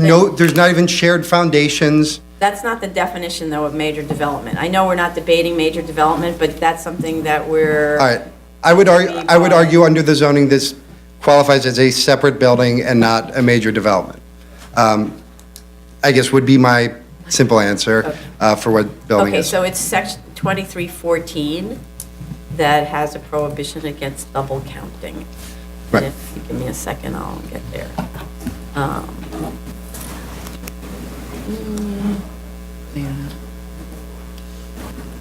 Sorry. You know about that section? I think I know the section. I don't have it printed out in front of me, but I believe 2314 is intended to prevent me from counting my open space twice for a single building. For two buildings, right? I'm double counting the open space and basically saying, I'm finding a way to double count the amount of open space I'm providing. Right, I've never heard an argument where this would count as double counting. We're actually arguing that it doesn't count, period. We're arguing that they created a zoning lot that the commission made non-compliant, and that non-compliance has to hold. What we're not arguing is that anyone is, trying to play with the numbers to get to a situation where, they are double counting any density or double counting any open space. What we are actually arguing is, and actually its best equivalent is the zoning resolution is floor area, because the open space and floor area are tied. What we are arguing is, if the commission were to say, you only get 10 FAR, then they'd come back and say you get 8. You don't then get to, on the next part of your zoning lot, take back the 2 unless you fall under one of the many different exceptions for having your foundation in the ground, having substantial completion in your building. It's a similar situation here where the commission made a change that made that open space now legally non-compliant. And if they were changing the use in the building, this argument wouldn't be relevant because they wouldn't be increasing that degree. But no, well, I'm not understanding. So the question is, so here you have this provision that says any given lot area or area of open space shall be counted only once in determining the floor area ratio, the amount of open space, or the open space ratio. So if it's so clear that you look at a zoning lot, it's got a bunch of buildings on it, you do the math across all of them, you take out the lot coverage, that's your open space, how could I possibly double count? So Possible. I guess what I would argue is 2314 is intended to prevent somebody from overly counting the amount of open space, not from a situation where we believe, as we've argued, the commission has said what you had as open space now no longer counts. It is now no longer open space. A determination has been made in our belief. I know the council disagrees with us for JHL, and we'll hear that. But if you believe that the commission made a determination to actually apply all the open space to the zoning lot, and you believe that the words accessible and usable by all residents is applicable, then what we have is a situation where we have open space that no longer counts as open space for the new building. It is not being double counted. there's no, we're not counting twice. We're arguing it shouldn't be counted a single time, No, I right? hear you, but you're not answering my question about double counting, but that's okay. All right, I think maybe We'll move on to the, maybe we disagree in the interpretation of that, and I'll take another look and see okay, if I can take a help. look at that, because it needs to be addressed. It's there for a reason why. Sure. Okay. Any other questions? Yeah, so then, Thank you. So if do we have another elected? Yeah, okay. Oh, Sorry. can I have, Brian? I'm sorry, could I have that? Thank you.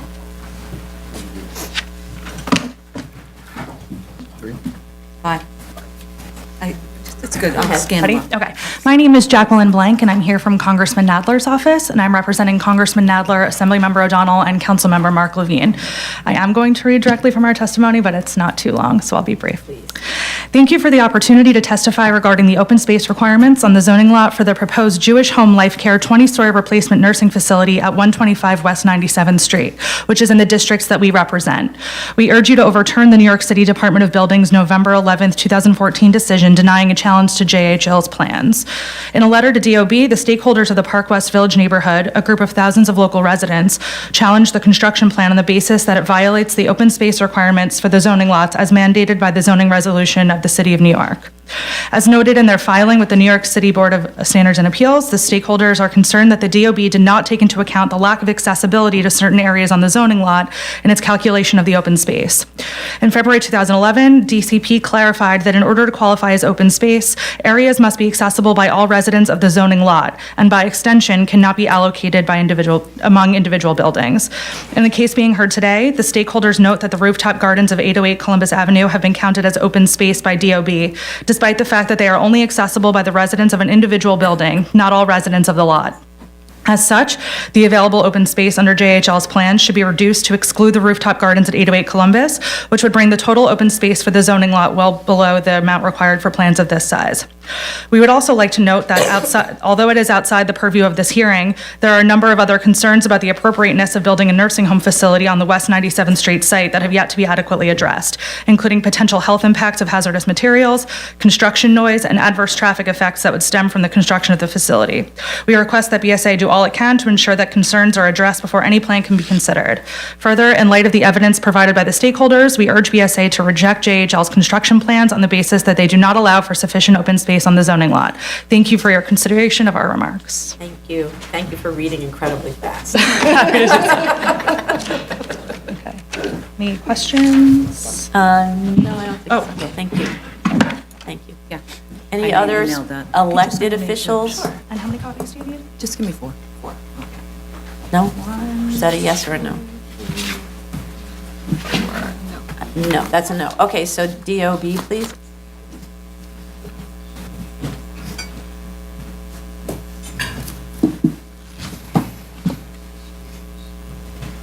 Okay, great, thanks, Jeff.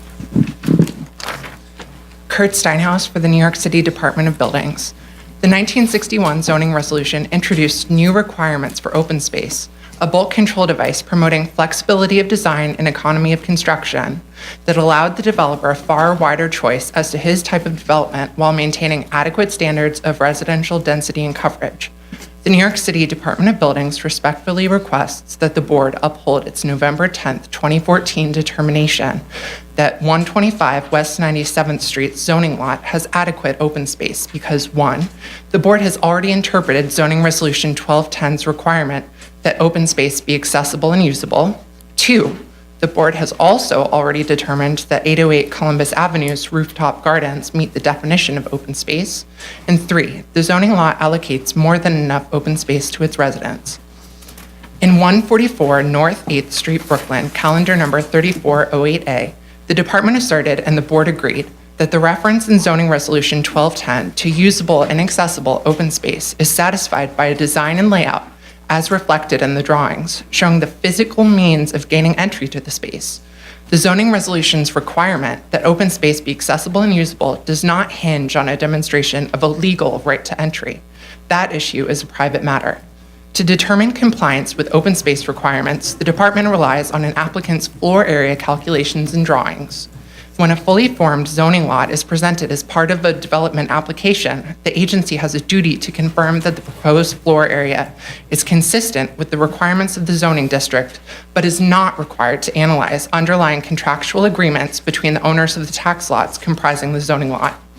Therefore, the requirement in Zoning Resolution 1210 that open space be accessible to and usable by all persons occupying a dwelling unit or a rooming unit on the zoning lot is satisfied by a design and layout that shows that the physical means of gaining entry to the space is possible and does not require a demonstration of a legal right to entry into the space.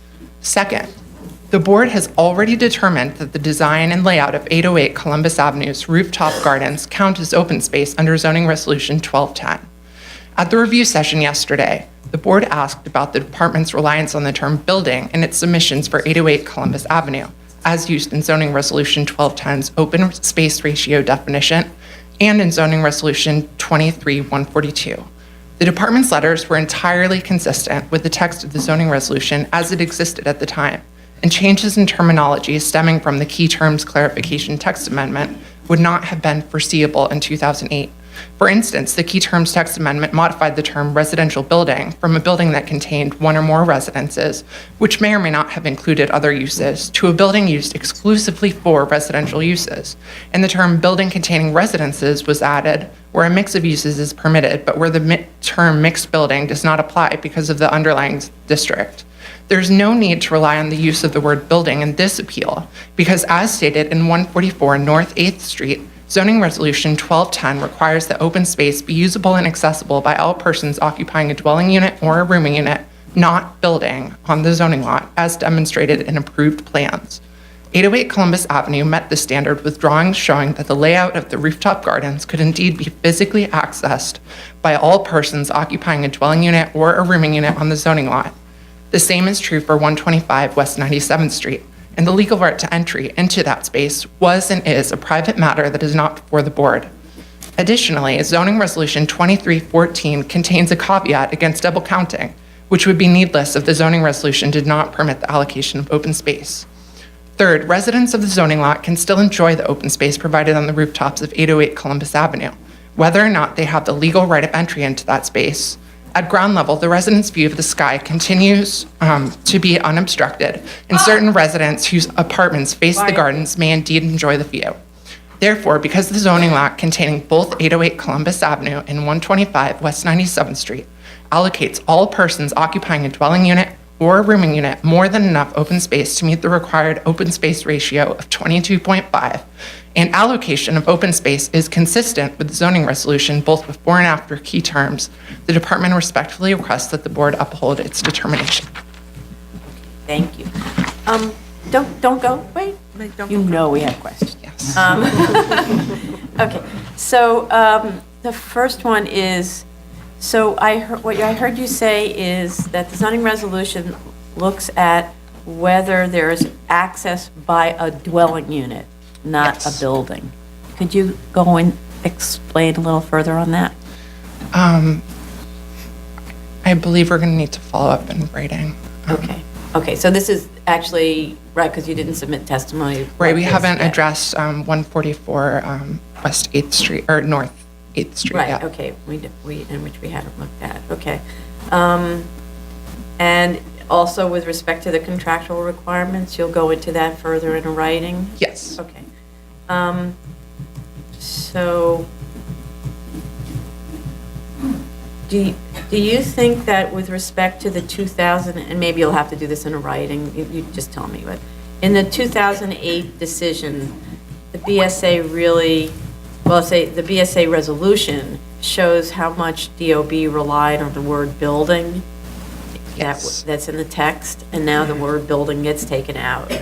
Can you discuss what that does to it? Does it change anything? How would the argument be made to maintain the allocation theory in the absence of the word building? Does the double counting, does the dwelling unit, how are you getting there in the same way? So we were dealing with the text as it existed back in 2008. It turns out that this other BSA decision had been issued about 2 months before, so it's possible that we were using alternate theories in our papers at the time. So you'll take a look at the papers that you were using Yes. back then and tie it all together in your papers. Okay, that's, let's see.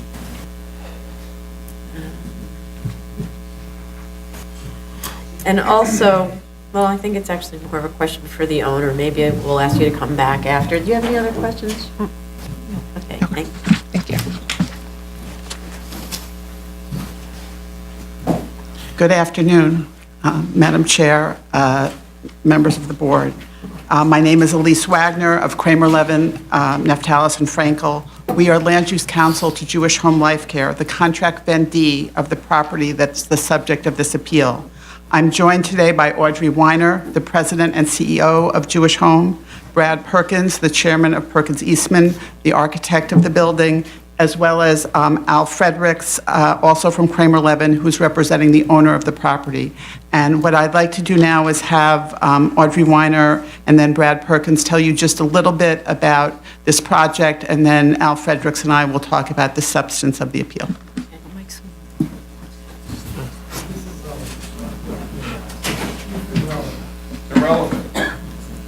Good afternoon, Madam Chair and Commissioners, and thank you for the opportunity to speak to you today.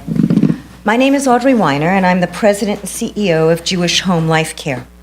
Our Manhattan division is planning the construction of a new nursing home, as you know, on West 97th Street between Columbus and Amsterdam Avenues. The Jewish Home has 167 years of experience as a not-for-profit elder care provider. We're an agency of UJA Federation of New York. Our mission is to support the health, the individuality, and the dignity of the elders in our care in the place that they call home. Jewish Home is proud to have been a West Sider for 132 of these 167 years, with campuses also in the Bronx and in Westchester, plus a large program that serves elders in their home, including on the Upper West Side.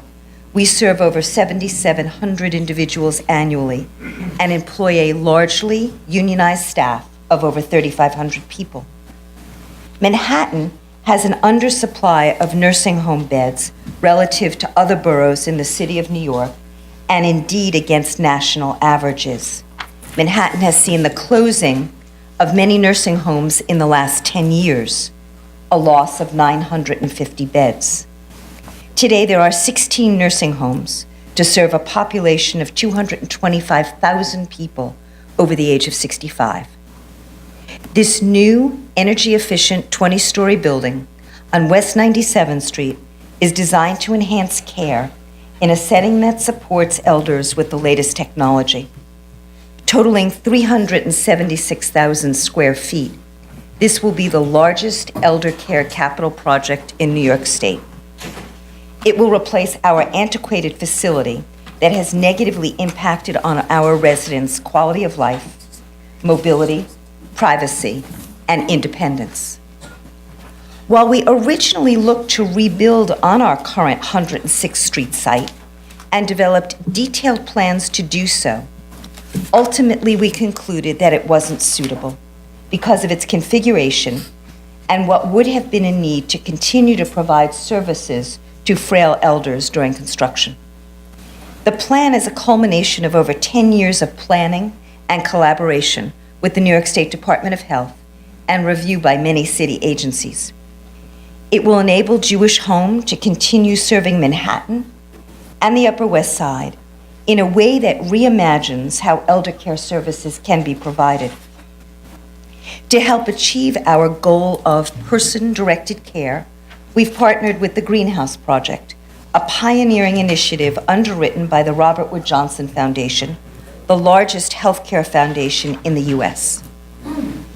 A greenhouse building is different from a traditional nursing home. Think of it as a cross between a college dormitory, a kibbutz, and a commune. It is indeed a very large apartment with 12 bedrooms, each with a private shower, surrounding a living room, a dining room, and a kitchen, where fresh food will be prepared for every meal. There is no kitchen in the basement. It won't be home-like, it will be home. This model is all about nurturing elders, honoring their autonomy and choice, providing quality of care and quality of life. Importantly, the new facility will be the first greenhouse to be developed in a major metropolitan area with a unionized workforce. When completed, it will be recognized as a pioneering project in New York City and New York State, and indeed across the country. Plans call for the construction of 22 greenhouse homes on 11 floors, with each home having 12 residents in their own private rooms. The total number of long-term care beds will be 264. The facility will also accommodate the significant shift we are experiencing from long-term care to short-stay rehab. We are planning for 150 short-term rehab beds, comprising 5 rehab floors, each with 30 beds. Last year at 106th Street, we cared for more than 1,700 individuals who needed short-term rehab. The oldest was 108, the youngest was 26. Their average length of stay was just over 20 days. This building will also provide a better and more rewarding place to work. We're working collaboratively with the SEIU Local 1199 United Healthcare Workers and have created a new staffing model that is more satisfying for workers and elders. It will utilize new technology, such as patient lifts, to make the actual work simpler and safer to perform. Individuals who work in the greenhouse homes will also earn more money, consistent with their new skills and new responsibilities. This project will also create approximately 8,700 square feet of open space as a ground floor garden for the use of the residents, families, friends, staff, and the Park West Village community. On the first floor will be an auditorium available for public use, just as our current auditorium is well used by the community today. Since 1883, Jewish Home has been an important presence on the Upper West Side. We treasure our role as a member of the community. As we plan our move to the new location on 97th Street, we look forward to providing services to the frailest members of our community. We are also committed to working closely with our new neighbors to find mutually acceptable ways of addressing their concerns. Now I'd like to introduce Brad Perkins, who's chairman of Perkins Eastman Architects. Thank you.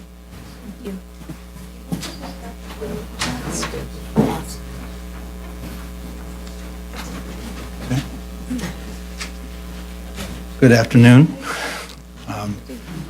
As Dr. Weiner... State your name for the records. Yes. I know if you introduce you. Say your Yes, my name is Bradford Perkins. I'm chairman and CEO of Perkins Eastman Architects and the architect for the building. I will just, I know you want to get on to the legal aspects of this, so I'll introduce the building very briefly. And remember, this is a subject about open space, so if you could just help us understand the open space, that would be actually useful. Yes. Did you put that, you can post that in? Yep. Put on the board? Okay, this is the view from 97th Street in Columbus. As Dr. Weiner said, this project, when completed, will be an innovative model for care. It will not just be for New York, but frankly, nationally, this will be a model for both short-term rehab and long-term care in an urban setting. The view from Amsterdam, as you can see, the intent of our design was to make it both contextual and functional. We wanted to use the traditional residential design vocabulary of the Upper West Side, which is predominantly brick and with punched windows. The building is designed to be LEED certified. And just brief cross-section, the first floor, of course, is the entrance lobby. Most of the community spaces for the residents are on the second floor, including a cafe, library, auditorium. Above that are the 5 floors of short-term rehab that Dr. Weiner mentioned, and then the 11 floors of the greenhouses.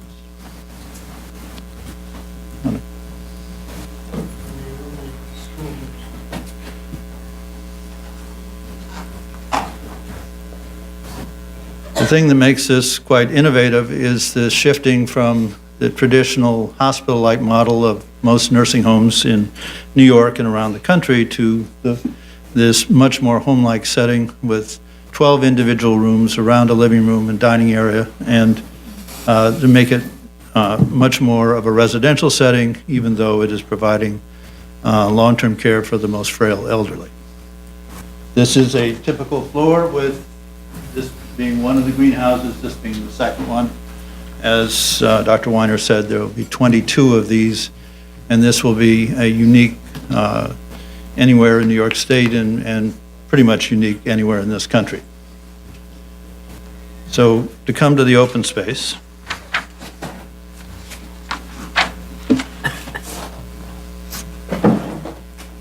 there, Mr. Perkins, take the mic with you if you're going to go to the board. okay. The project is accessed by vehicle into a covered drop-off area. And here on, next to the school is a garden which combines both shaded and sheltered, as well as areas open to the sunlight. And this is all accessible to the residents of the zoning lot. I think at this point, I'd like to turn it over to Elise, who will go through more of the legal arguments.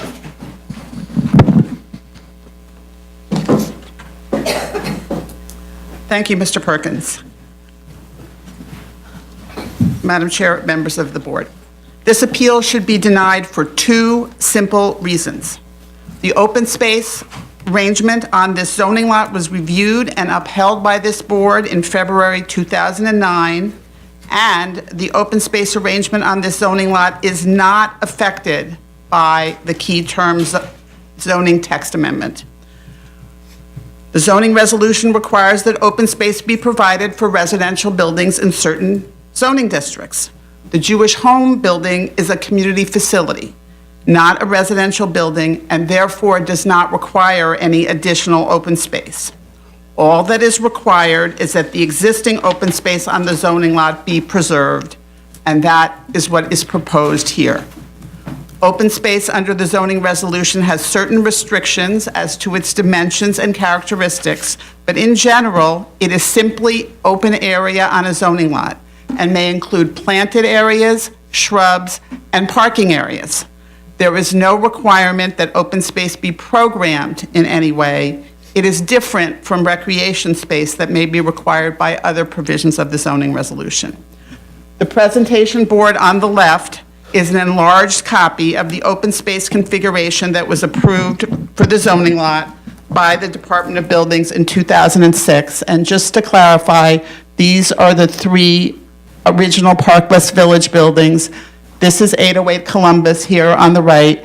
And then there was a specific intent that there be a future community facility building on the zoning lot, and that is shown on this diagram from 2006. At that time, the owner of Park West Village requested and obtained a zoning determination from the Department of Buildings regarding the configuration and accessibility of the required open space for 808 Columbus Avenue. And as we showed, that request assumed that there would be a community facility building on West 97th Street.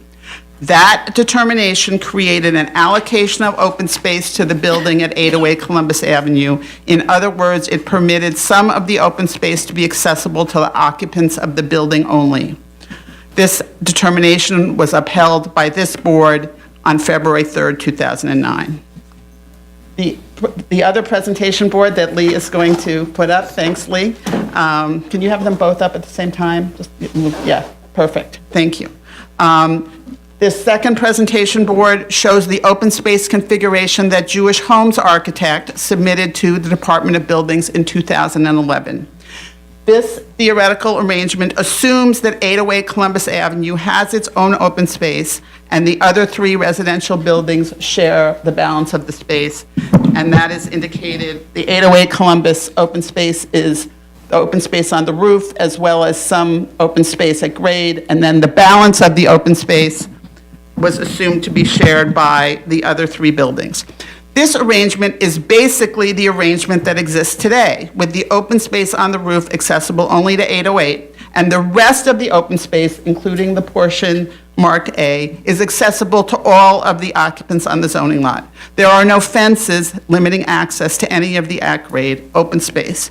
As stated in Jewish Home's request for a determination in 2011, all of the open space on the Jewish Home lot will continue to be accessible to all of the occupants on the zoning lot. A comparison of the 2 presentation boards clearly shows that the open space provided on the zoning lot when the Jewish Home building is completed will be essentially the same as that which was reviewed by the board in 2009. The Department of Buildings Council has explained that the key term zoning text amendment did not affect the prior Department of Building determinations and the 2009 board decision. The City Planning Commission report and resolution clearly state that the intent of key terms was to clarify the meaning of the terms building and development. The amendment made some changes in the definitions of building and development, and the report specifically explained the intent of those new definitions. If the City Planning Commission had intended to change the way the definition of open space is applied, it would have specifically explained that in its report. Instead, the report is silent since the amendment merely clarifies that an open space ratio is calculated based on the entire zoning lot and does not address in any way the accessibility of that open space. Therefore, key terms has no impact on the prior Department of Buildings determinations or on the board's 2009 approval of a reservation of a limited amount of open space on the zoning lot for the use of residents of the 808 Columbus building. Therefore, the location and footprint of the Jewish Home building was fully taken into account during the prior reviews, and the allocation and accessibility of the open space on the zoning lot is unchanged. None of the applicable regulations has changed. Therefore, this appeal is simply an attempt to re-argue the issue that the board decided in 2009, which in conjunction with 808 Columbus, which has been built and occupied for more than 6 years. Jewish Home's new nursing facility has undergone numerous public reviews and approvals, including a City Planning Commission certification, a certificate of need from the New York State Department of Health, including a full environmental impact statement, extensive review by Department of Buildings, including multiple zoning determinations on open space, and of course, the prior BSA appeal. The foundation permit for the Jewish Home building was issued over a year ago, and Jewish Home has been diligently working since then on licensing and financing requirements. This appeal is yet another attempt by opponents to delay progress by resurrecting claims that have already been addressed by the Department of Buildings and the BSA. We ask that you deny this appeal without delay. Thank you. Thanks. Question. So you said that that the community facility building doesn't have an additional or does it create an additional requirement for more open space? No, it because does of the not. height factor or anything like that? It does not. So can you just walk through what the original proposal was and what the current proposal is in terms of open space requirements? There's no change. In other words, the way the zoning resolution works is that you determine a height factor, and that is based on the residential buildings. Right. And the requirement for open space only is generated by the residential buildings. So when Jewish Home came to the site, the developer and the owner and its architect said, you must preserve the same amount of open space on this site, and that's exactly what we've done. And that is why all of the open space on the Jewish Home site is accessible to the residents of Park West Village. Okay, could you point out what is the open space that was accessible and it continues to be accessible?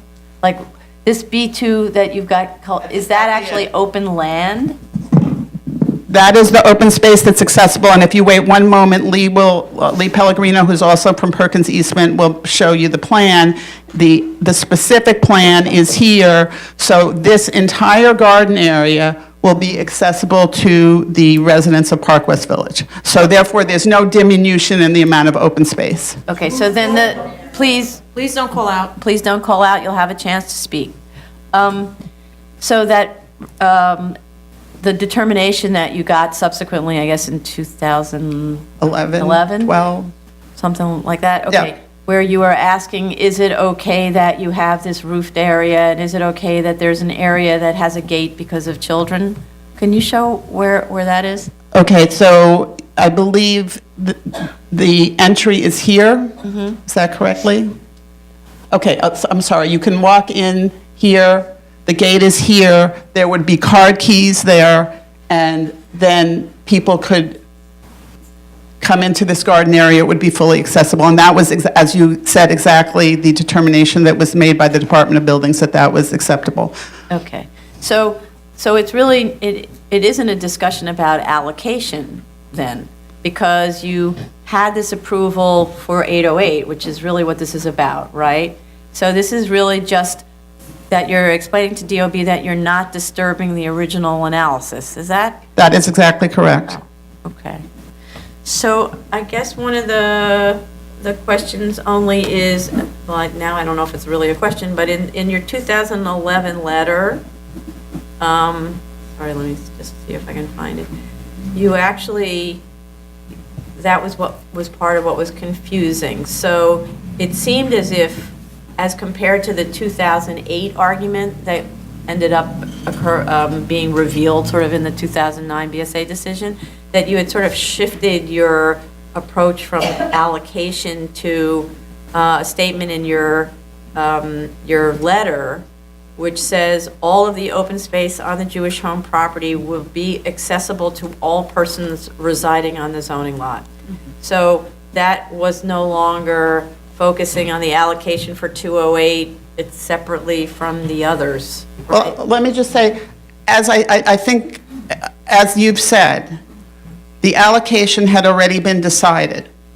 So all we were talking about in our determinations to the Department of Buildings was how the specific open space on the Jewish home lot would be treated and to confirm that it would be considered accessible.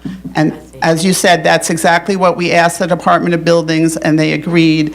And therefore, this open space, which is currently accessible, it's a parking lot, will now be accessible in the future. And I would just note that my colleague Al Fredericks, who was actually involved in the 2009 appeal, is going to speak, and he can address this further. But in response to your question, what you said is exactly correct.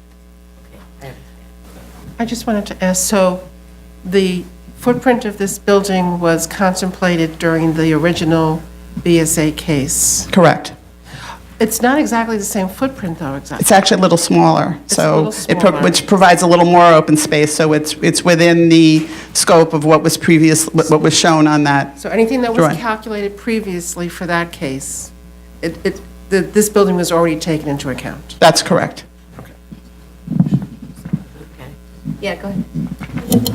I just have something I want to highlight. So Key Terms was approved in February 2011, and you guys received your certification for under 2242 in March of 2012. Is it the practice of city planning to approve certifications that do not comply with zoning? The certification that is required currently under the zoning resolution, although city planning is now proposing to get rid of those certifications and those special permits to encourage the development of nursing homes and facilities for the elderly in New York City. But we did go through the certification process, and if you look at that, those findings, they have entirely to do with whether there's an oversaturation of nursing homes in the area, and they have nothing to do with the actual facility that's being built. So city planning at that point. But you submitted a zoning calculations for that certification. Maybe that's something that you could share with the board. Actually, I don't think we submitted building plans at all, and I think specifically they do not want building plans, although I will double check, Mr. Singer, I will double check, and if we did, I will certainly give them to you, but certainly the findings in our application did not have to do with the building being built, other than the fact that it was a nursing home and the number of beds. Any other questions? Okay, thank you.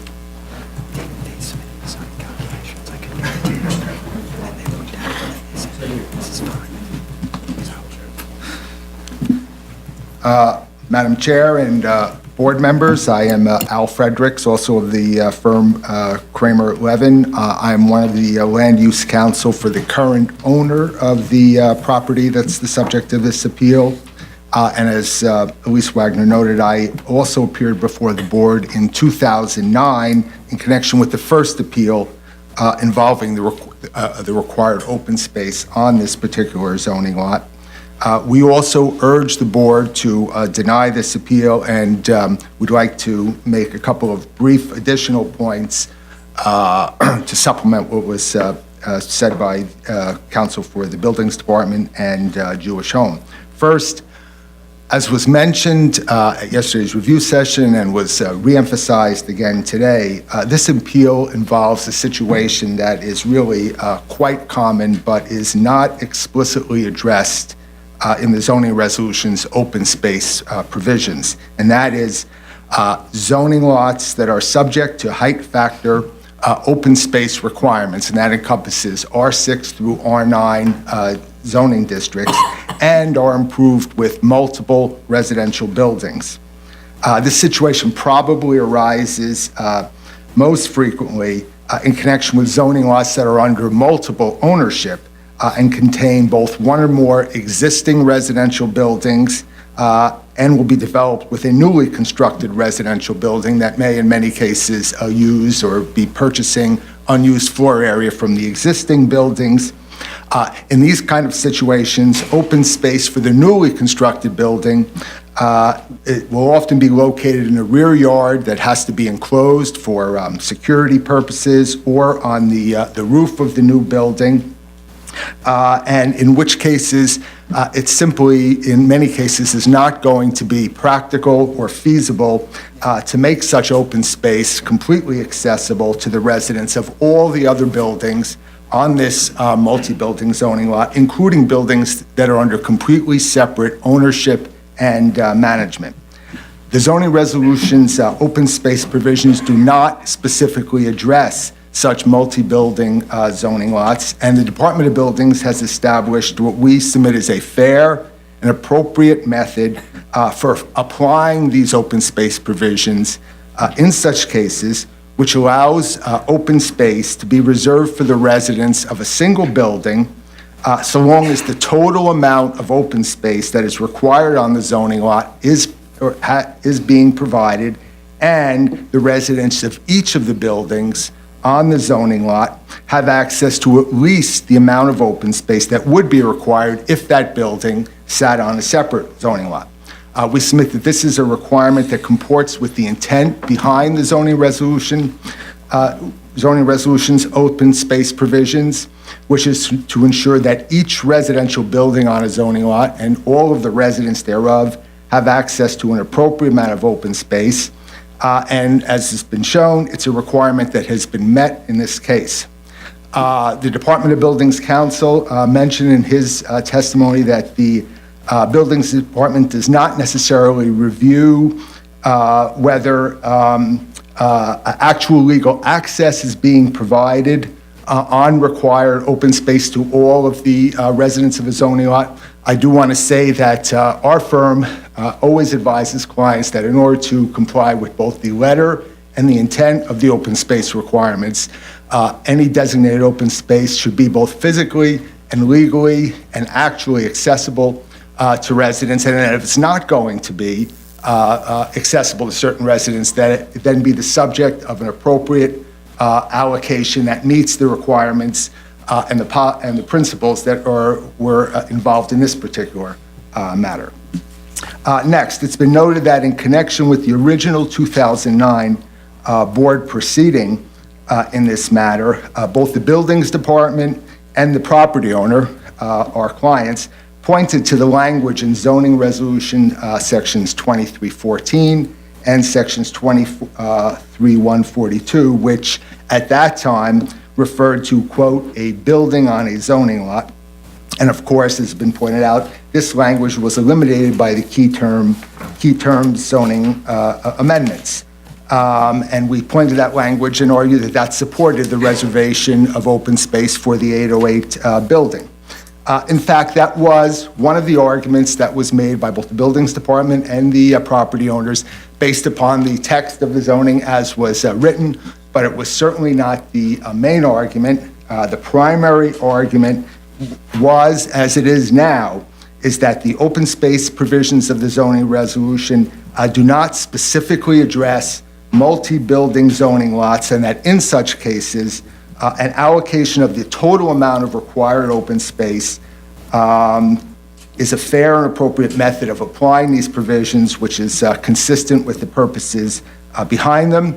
I think if you review the BSA's, the board's 2009 decision in this matter, you'll see that there are references to those arguments regarding the building on a zoning lot language that were made by both the Buildings Department and the owner, but those specific arguments were never endorsed specifically by the Buildings Department, and we think it's a fair reading of the board's 2009 decision is that the decision did not turn on that. It turned on exactly what we've been arguing today, that in a multi-building situation, which is not covered by the text of the zoning resolution, an allocation among buildings of the total amount of required open space is a fair and equitable, and that was the language that the board used, a fair and equitable resolution of the issue in such a case, which is consistent with the intent of the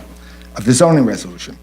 Finally, we want to reemphasize that the lawfulness of reserving open space for on the roof of 808 Columbus Avenue for the residents of that building has been carefully considered by the involved city agencies on numerous occasions. First in 2006 by the Building Department's Manhattan Deputy Borough Commissioner in connection with the original open space determination for 808 Columbus Avenue. Then in 2008 by the Manhattan Borough Commissioner in connection with challenges to the permits that were issued for 808 Columbus. Then, of course, in 2009 by this board in connection with the appeals from the approvals of the 808 building.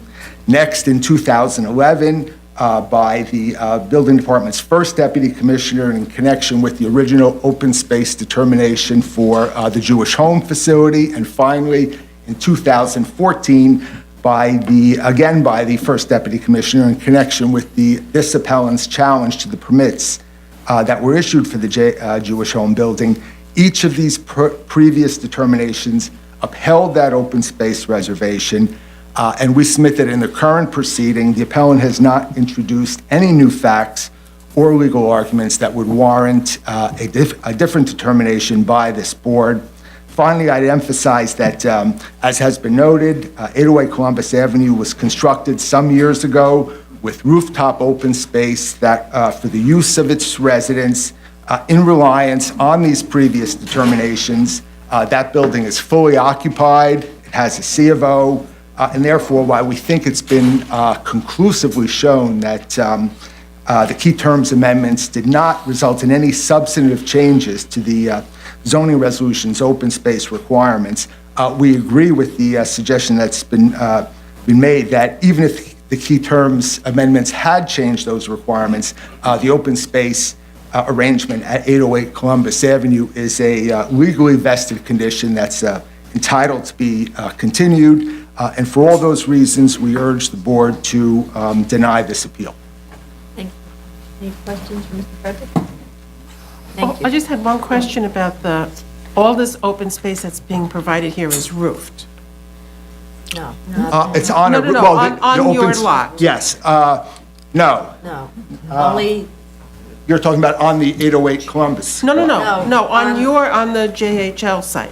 I'll let- only I'll some. let- I know it's really confusing, but. Because I'm looking at what you submitted as the open space allocation, and it looks like the entire garden's under a Okay, roof. so I know it's really confusing. I represent Jewish Home, who's the contract vendee of this Okay. lot. Al represents the owner of the lot, so I know it's really confusing, but, okay. So I just want Lee Pellegrino to point out while I'm speaking where the open space is and the portion of it that's roofed. So the entire Jewish Home open space is what Lee is pointing out there, surrounding the building on three sides. And the portion that is roofed is a smaller portion, which is right there where you see the columns of the building. Okay, that doesn't look like the drawing SK1 that you submitted. SK1. This is SK1. The Perkman's, yeah. I mean, That says the double crosshatch means it's all roofed at grade. Doesn't it? No, that's the open space. That's just showing the area of the B2. open B2 space. is defined as at-grade roofed open space. I think that would be the maximum amount of roofed open space. Oh, no, actually, it's correct because this is this, right? Okay, so I think it's just a graphic issue. Okay. It's not roofed, all of it. Yes, that is- Only the part where the columns, inboard of the columns. That is correct. Right. Otherwise, it'd be a very interesting cantilever. Well, it would be interesting how to maintain a garden underneath all that Right, roof. also interesting about a garden. Well, as I said previously, open space is not required to be garden-like, it's just I know, required to but be you are open space. proposing something that is a garden. And I think we would suggest that often frail elders prefer shade than sun, and that does provide shade. Well, that depends on the time of year and all that. Absolutely. But you do have outdoor space that's not roofed. So Correct. that's to be clear. That is correct. And the DOB looked at whether or not that covered portion qualifies as the maximum covered open space on the zoning lot. Well, in fact, that the amount of roofed open space provided is well under the amount that would be permitted on the zoning lot. That is correct. Any other questions? Any other questions? Yeah, and I would just say that, I'm sorry. Yeah. There were a number of people here to testify on behalf of Jewish Home, and they have left, so I'm just noting that for the record. But they will submit their testimony in writing. Okay, yeah, we did get a little bit of written testimony already. Okay. I just have actually one question for I guess it's Mr. Cook? It's whoever is representing the appellant for the zoning, is that, I don't know who's representing the appellant. He's Really? He's with an elected official. Yeah, you're really an elected, you're really an elected, so maybe that's not the right place for you. Probably the lawyer should respond in writing to this after consultation with their expert, whoever that is. We could have the speakers. No, I want the speakers, but I just want to follow up with one question, and then the speaker. I'm not sure I can answer this, Okay, but I'll give it a maybe you can try. answer it in writing, so I'm a little confused about the appeal now. Yes.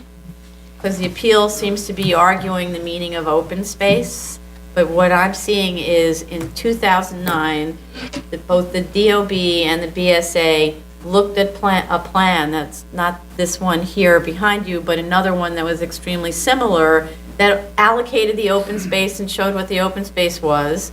And now, today's image is essentially the same, with the same amount of open space allocated. So it's, what are we talking about here? It seems like the only issue is, does this new project reduce the amount of open space that was provided in 2009? Why are we looking at this bigger question about open space? I think our argument is that the foundation of the 2009 decision has been removed. And again, I urge you to read carefully No, but the language of... before you say that, so the 808 building was already built. It's the thing that relied on the open space. Correct. Not the nursing facility that doesn't need new open space, right?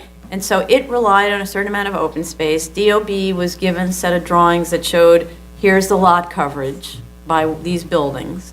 And it included, if I understand this correctly, the lot coverage of a future community facility building. Yes. And DOB agreed, you did the math right, and the BSA affirmed the math. So it doesn't look like there's any change in the math.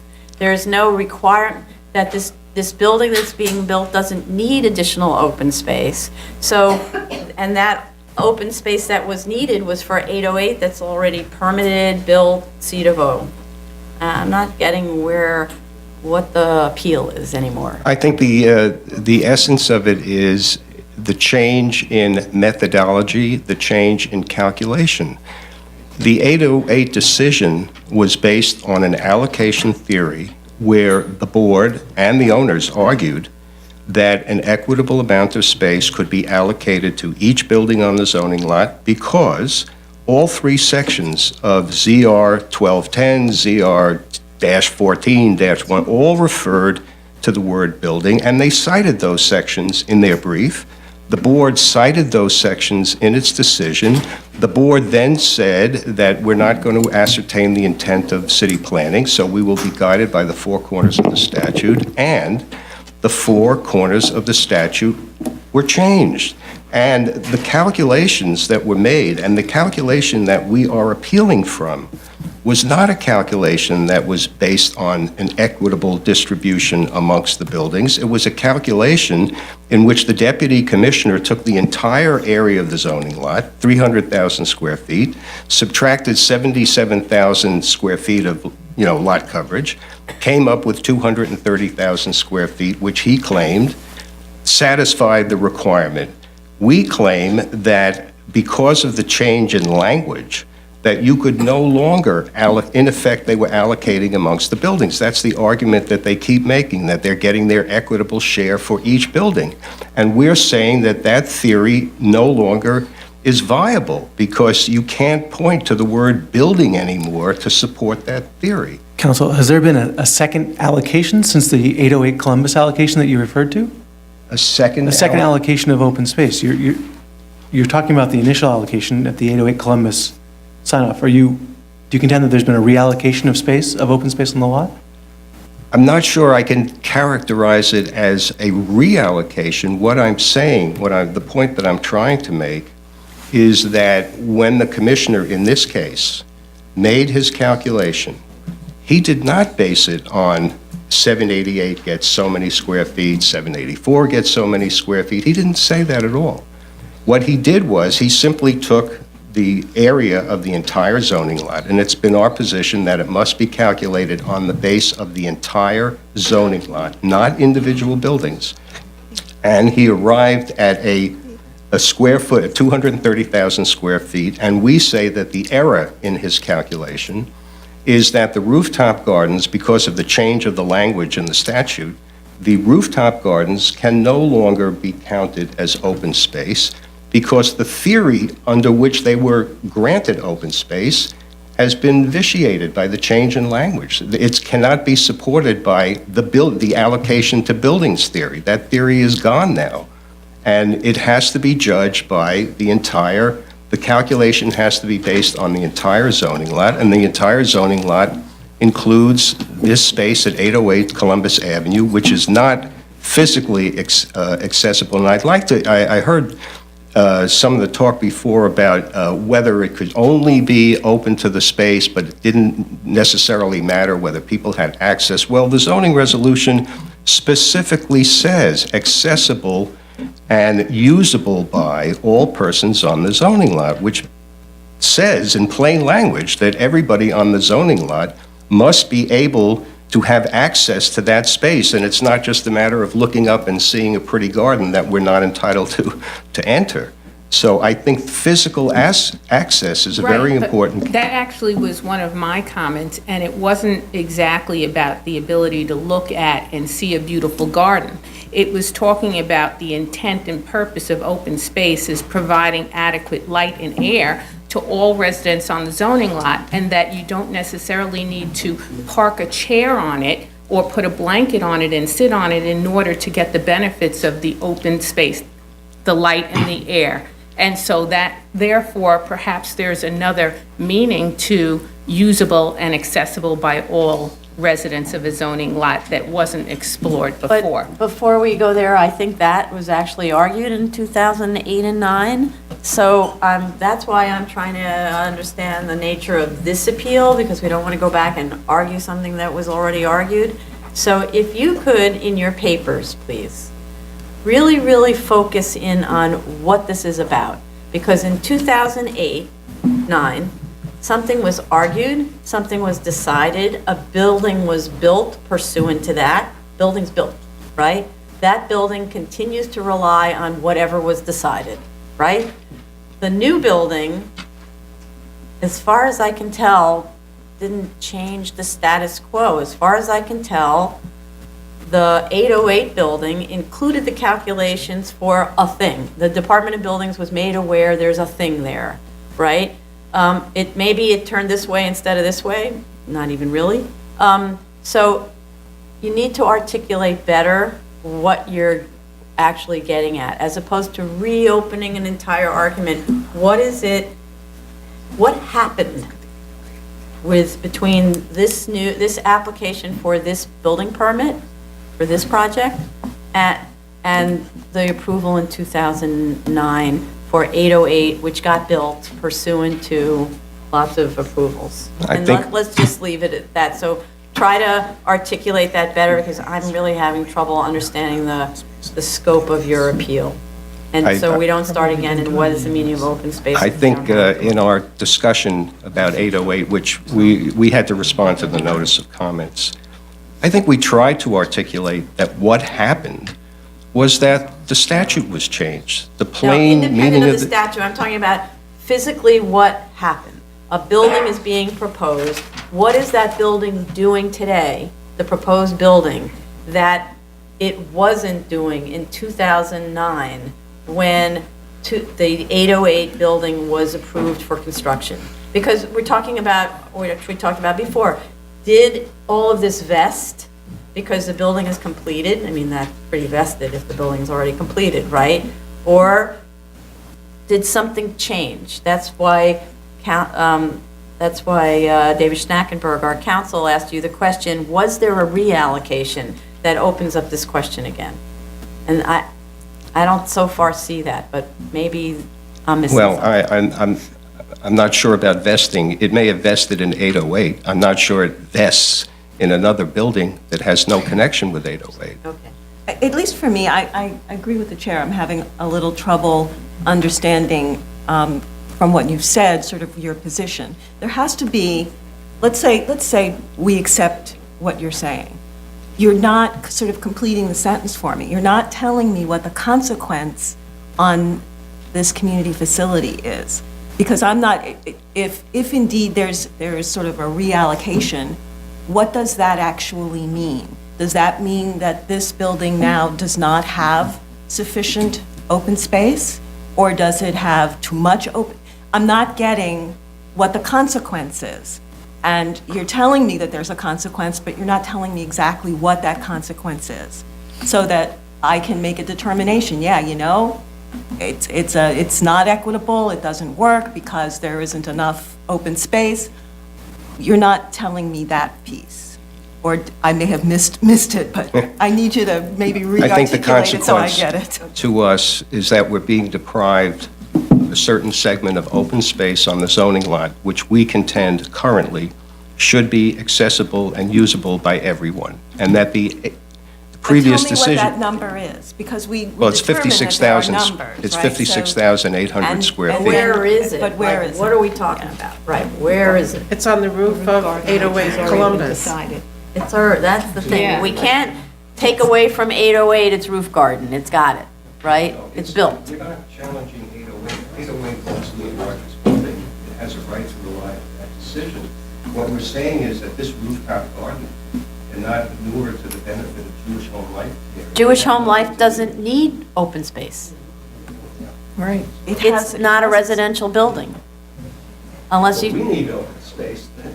well, but You have it. you have it already. You were Your given it. open space wasn't reduced by, so that's why you need to work with someone who knows zoning to help you, because we've got some serious zoning counsel and experts here, right? Yes, can we yield the floor to Brian, because he is totally familiar with this? Well, I think what I'd rather do is he heard all the questions, and he's not actually technically your representative. That's true.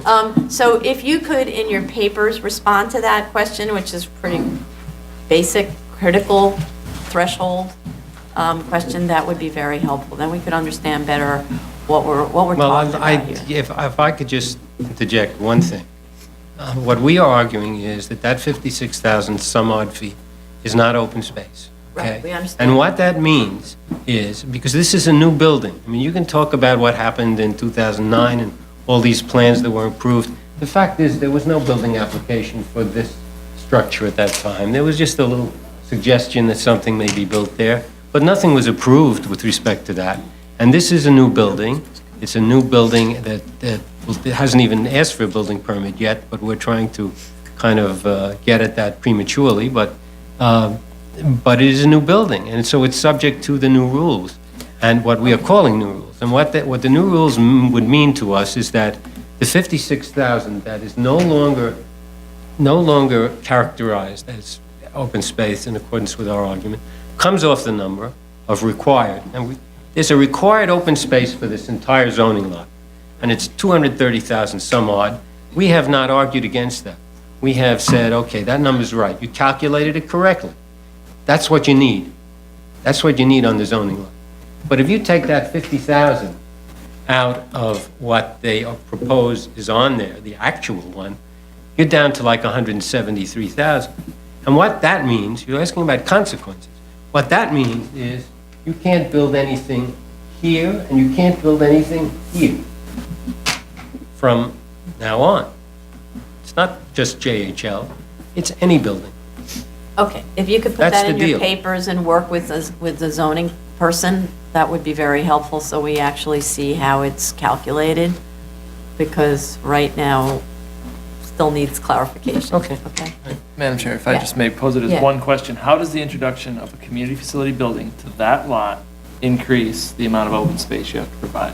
Answer that question. How does it increase the open space? Right. How?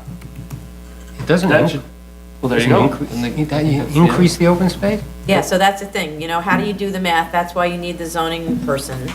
When you do the math on this site, with the introduction of that building, has the open space requirement changed? Oh. So, Well, I don't want you to answer it now, I because won't. you're operating at a disadvantage. Yes.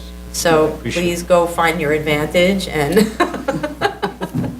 Okay, and- but there is one additional thing that I wanted to point out, which is something that Brian mentioned before, which I have found totally mystifying in this whole series of determinations, is that, and this is assuming, that the 2000 rationale still holds, is that suddenly, from looking at buildings as individual buildings with their own open space requirements, suddenly the JHL and the owner have somehow divided up the zoning lot into two zones, A and B.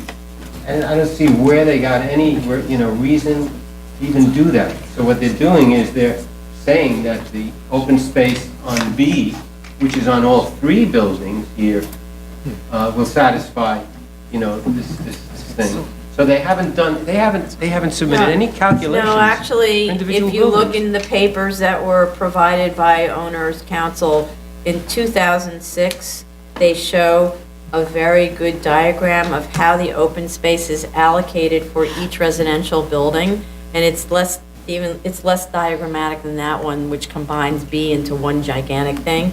It actually allocates to each building and shows that each building has its No, I've required seen amount of that. open space. I've seen that, and I understand So that. Maybe that- I'm not making myself clear. Okay.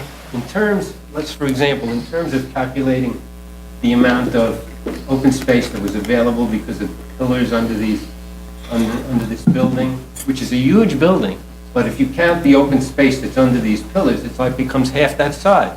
And they did that by taking 10% of the entire open space in the zoning lot at first. And then, in later on, they did that by taking 10% of just Zone B. And what I'm suggesting is that if they took 10% of the open space that was allocable to just this one building, and I think it was 52,000 something. Right, I Take did. 10% of that, they could have only claimed 5,000 square feet of open space out of this little box. And if you see the picture of this gigantic building in this parking lot that was empty, you will see how much space that is taken up. I'm not going to say anything more. Okay, all right, so please Yes, we submit will papers do with that. Yes, thank you. advice. Okay, I think we need to move to public testimony, and you have 3 minutes to speak, very strictly 3 minutes. When the buzzer goes off, you have 10 seconds to wrap up. My name is Gerald Sider, Dr. Gerald Sider. Former president of the Olmsted condominium next door to this. I want to point out one thing which upsets me terribly about this, what's being left out of the whole discussion of open space. Next to the building is a school. I can talk without a microphone. No, but the speaker can't hear you. I'm sorry. We're recording this, so take the mic with you.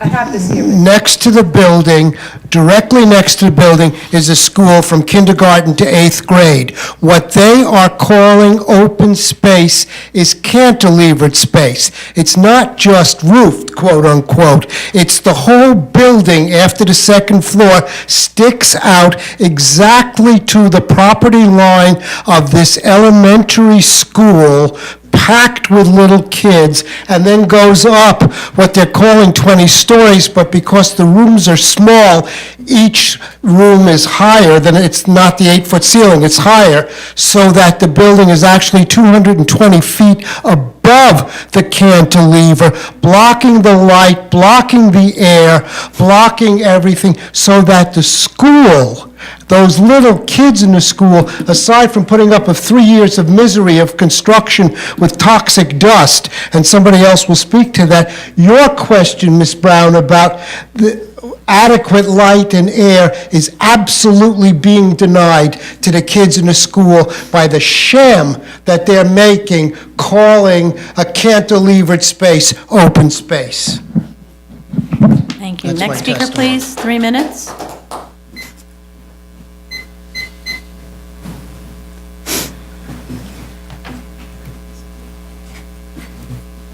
Thank you. I feel like I've been in class. I've learned so much. My name is Paige Cowley. I'm an architect in private practice, serving on Community Board 7 and on the Land Use Committee. But this letter I'm submitting for your consideration today is my opinion and does not represent any position of a member on Community Board 7. My concern regarding the proposed development within Park West Village is founded on years of participation at meetings and presentations regarding the development of the superblock. Park West Village and the Jewish Home Life Care proposed relocation from their 106th Street site to build a new facility at Park West Village, specifically Lot 5 at 125 West 97th Street. I am in support of this appeal for the following reasons. Initially, and prior to 2008, when Park West Village was privatized and increased density was approved, the community was informed that there would be one developer of the remastering of the original tower in the park concept.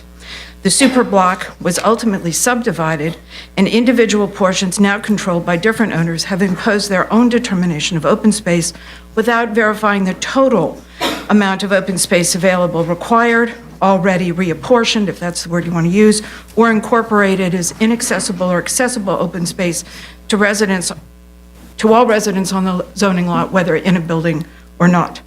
The tower in the park concept was based on shared use of a variety of different types of open space at ground level. The Department of City Planning, in their February 2011 determination, clarified that open space is area that is accessible by all residents of the zoning lot, not the cumulative sum of all open space regardless of location. I do not believe, as an architect, when I use these calculations, that the Department of City Planning clarification broadened their definition to include rooftop gardens, but open space around the base of a building. The consequence of this clarification is that the open space is to exist at ground level, which comprises unbuilt, natural or hardscaped areas and be accessible, both visually and physically, regardless of any keep off the grass signage, etc. Open space, in my opinion, is opposite to a building and is neither part of a building nor fungible.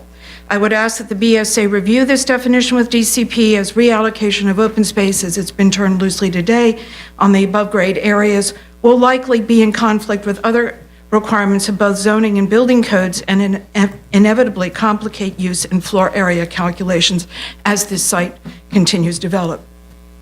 Given the unusually complex commercial and residential development that has already been constructed principally at 808, the apportionment of open space that was tallied for this building is a rooftop garden, accessible only to residents of this building, not residents on the lot. I urge the BSA to request a tabulation of the open space already used at all sites where lot mergers have been created. That addresses these multiple superblock sites. In that case, can I finish my sentence? Yes.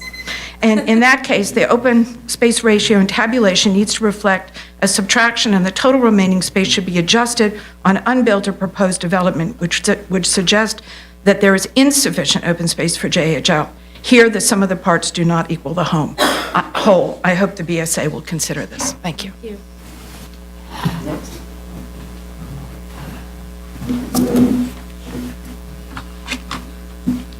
Good afternoon, Madam Chair, members of the board. My name is Noel Auld, and I'm a certified nursing assistant at the Jewish Home Manhattan campus, where I have worked for 28 years. I am also an 1199 SEIU union delegate. Jewish Home is my home away from home, and the patients and staff are my family. Over the last few years, I have had the privilege of being the co-chair of the committee responsible for helping to bring the greenhouse model of skilled nursing care to elders on the Upper West Side. This person-direct approach will truly enhance the quality of life for the elders and will give them the opportunity to make decisions for themselves as they would if they were living in their own homes. It will provide residents with a real home and will increase their privacy, independence, and dignity. Further, it will offer more fulfilling opportunities and a safe workplace for all workers, especially the ADERM certified nursing assistant, who are receiving training to provide a homely environment and to build relationship with the elders we serve. The greenhouse model will be better for our elders and will enable us to provide better care. It will result in a truly empowered workforce with the main focus on the needs of the elders. My union, 1199 SEIU, and I are completely behind Jewish Home Greenhouse building on West 97th Street and feel it is essential that it moves forward. It is the true future of elder care. Thank you for the opportunity to speak today. Thank you. Next speaker, please. You can submit your testimony if you want, sir. Okay. Thank you. Good afternoon. My name is Mark Diller. I'm a former chair of Community Board 7 and served on various of its land use working task forces, but as with my colleague Paige, I'm not here in an official capacity on CB7. I believe a CB7 resolution speaking to issues about this development project, including zoning issues, has been forwarded to you by the chair of our board. But for whatever reason, this matter has not been referred to the board for specific action, so we don't have a resolution specifically on this matter. I wanted to first, if I may, respond to Mr. Schnackenberg's question, because I think something may be getting lost in the detour that's been offered to you with respect to community facility. And that is what Brian Cook mentioned earlier in his testimony, which is that this building cannot add to the non-compliance of an existing building. And since that is my understanding of how this works, the issue is not whether there is a new calculation, but whether the calculation previously made now, I'm here to support the applicant, to support the appellant. I always get that wrong. To support the appellant's contention that the calculation was no longer valid. It may have been valid at the time and therefore properly grandfathered under zoning appropriate at the time. It is no longer appropriate for the reasons that the appellant has said, and therefore Adding another building, which makes the existing building more non-compliant, is not permissible. I also wanted to talk a little bit about, since my background is not necessarily about zoning, although I have intersected with it in the community board, it is about community organizing, and this is of the essence of why people shake their heads and wave their hands at me when I try to do community organizing, because plain meanings of words used in these contexts are not being used the way that any normal person, with apologies to my career as a lawyer and all those others who have that affliction, have been used. The word usable can be tortured. There's an old saw about lawyers that says that you can draft the entire contract if I can draft the definition section. Because we can define buy to mean sell, and black to mean white, and suddenly usable means a card key or a locked door on a private facility available only to market rate tenants who live amidst the quintessential middle-class affordable housing experiment of the 1950s. But that doesn't make any sense. And when you ask somebody where the open space is and you point to the roof of it is a one-story building, but it's in height, it is 2 stories. When you point to the roof of Whole Foods and say that's where the open space is, you'll get the same look that I get when I try to make that argument.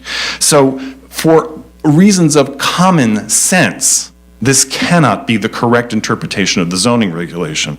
2 other quick points. With respect and deference to our colleagues in labor at 1199, no one is saying that there shouldn't be a new facility. In fact, a certificate of need was... I'll just finish that sentence. The certificate of need was granted on West 106th Street where there's plenty of open space. Thank you very much for your consideration. Next speaker, please. Are there any other speakers? Okay, I think we're ready to wrap. So, okay, thank you. Thank you very Okay, much. so then I guess we can just set a briefing schedule, right?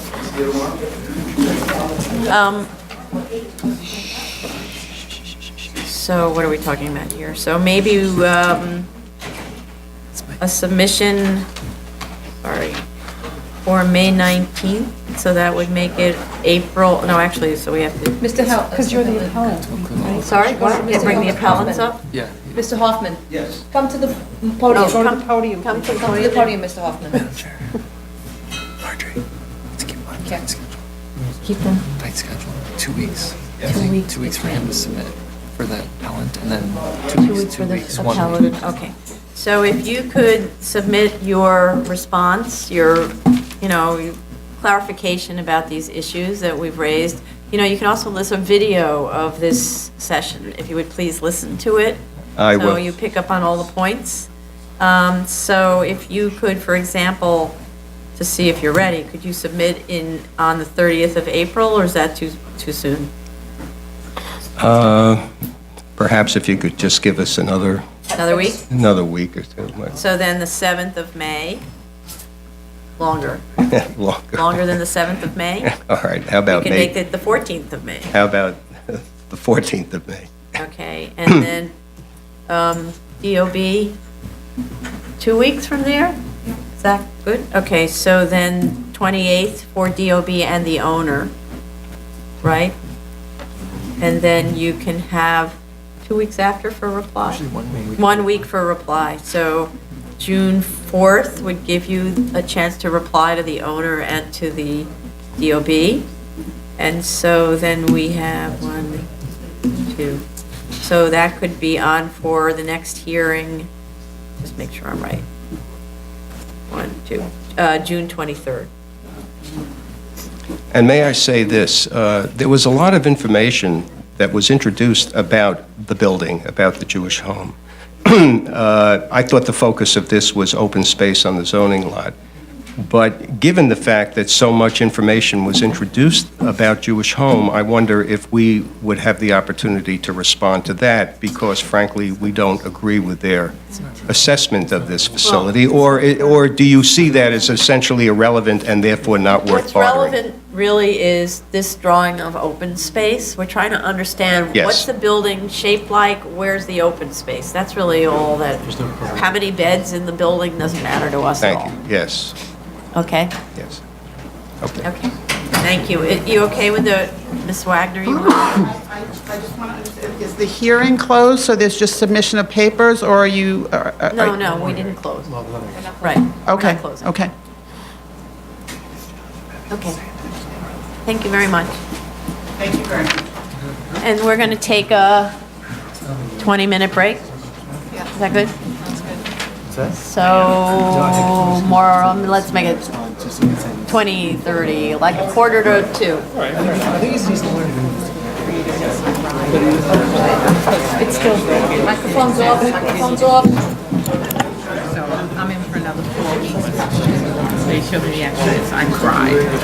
So much for that. They said I'm just a slow healer. You're doing bearing exercise, weight bearing exercises?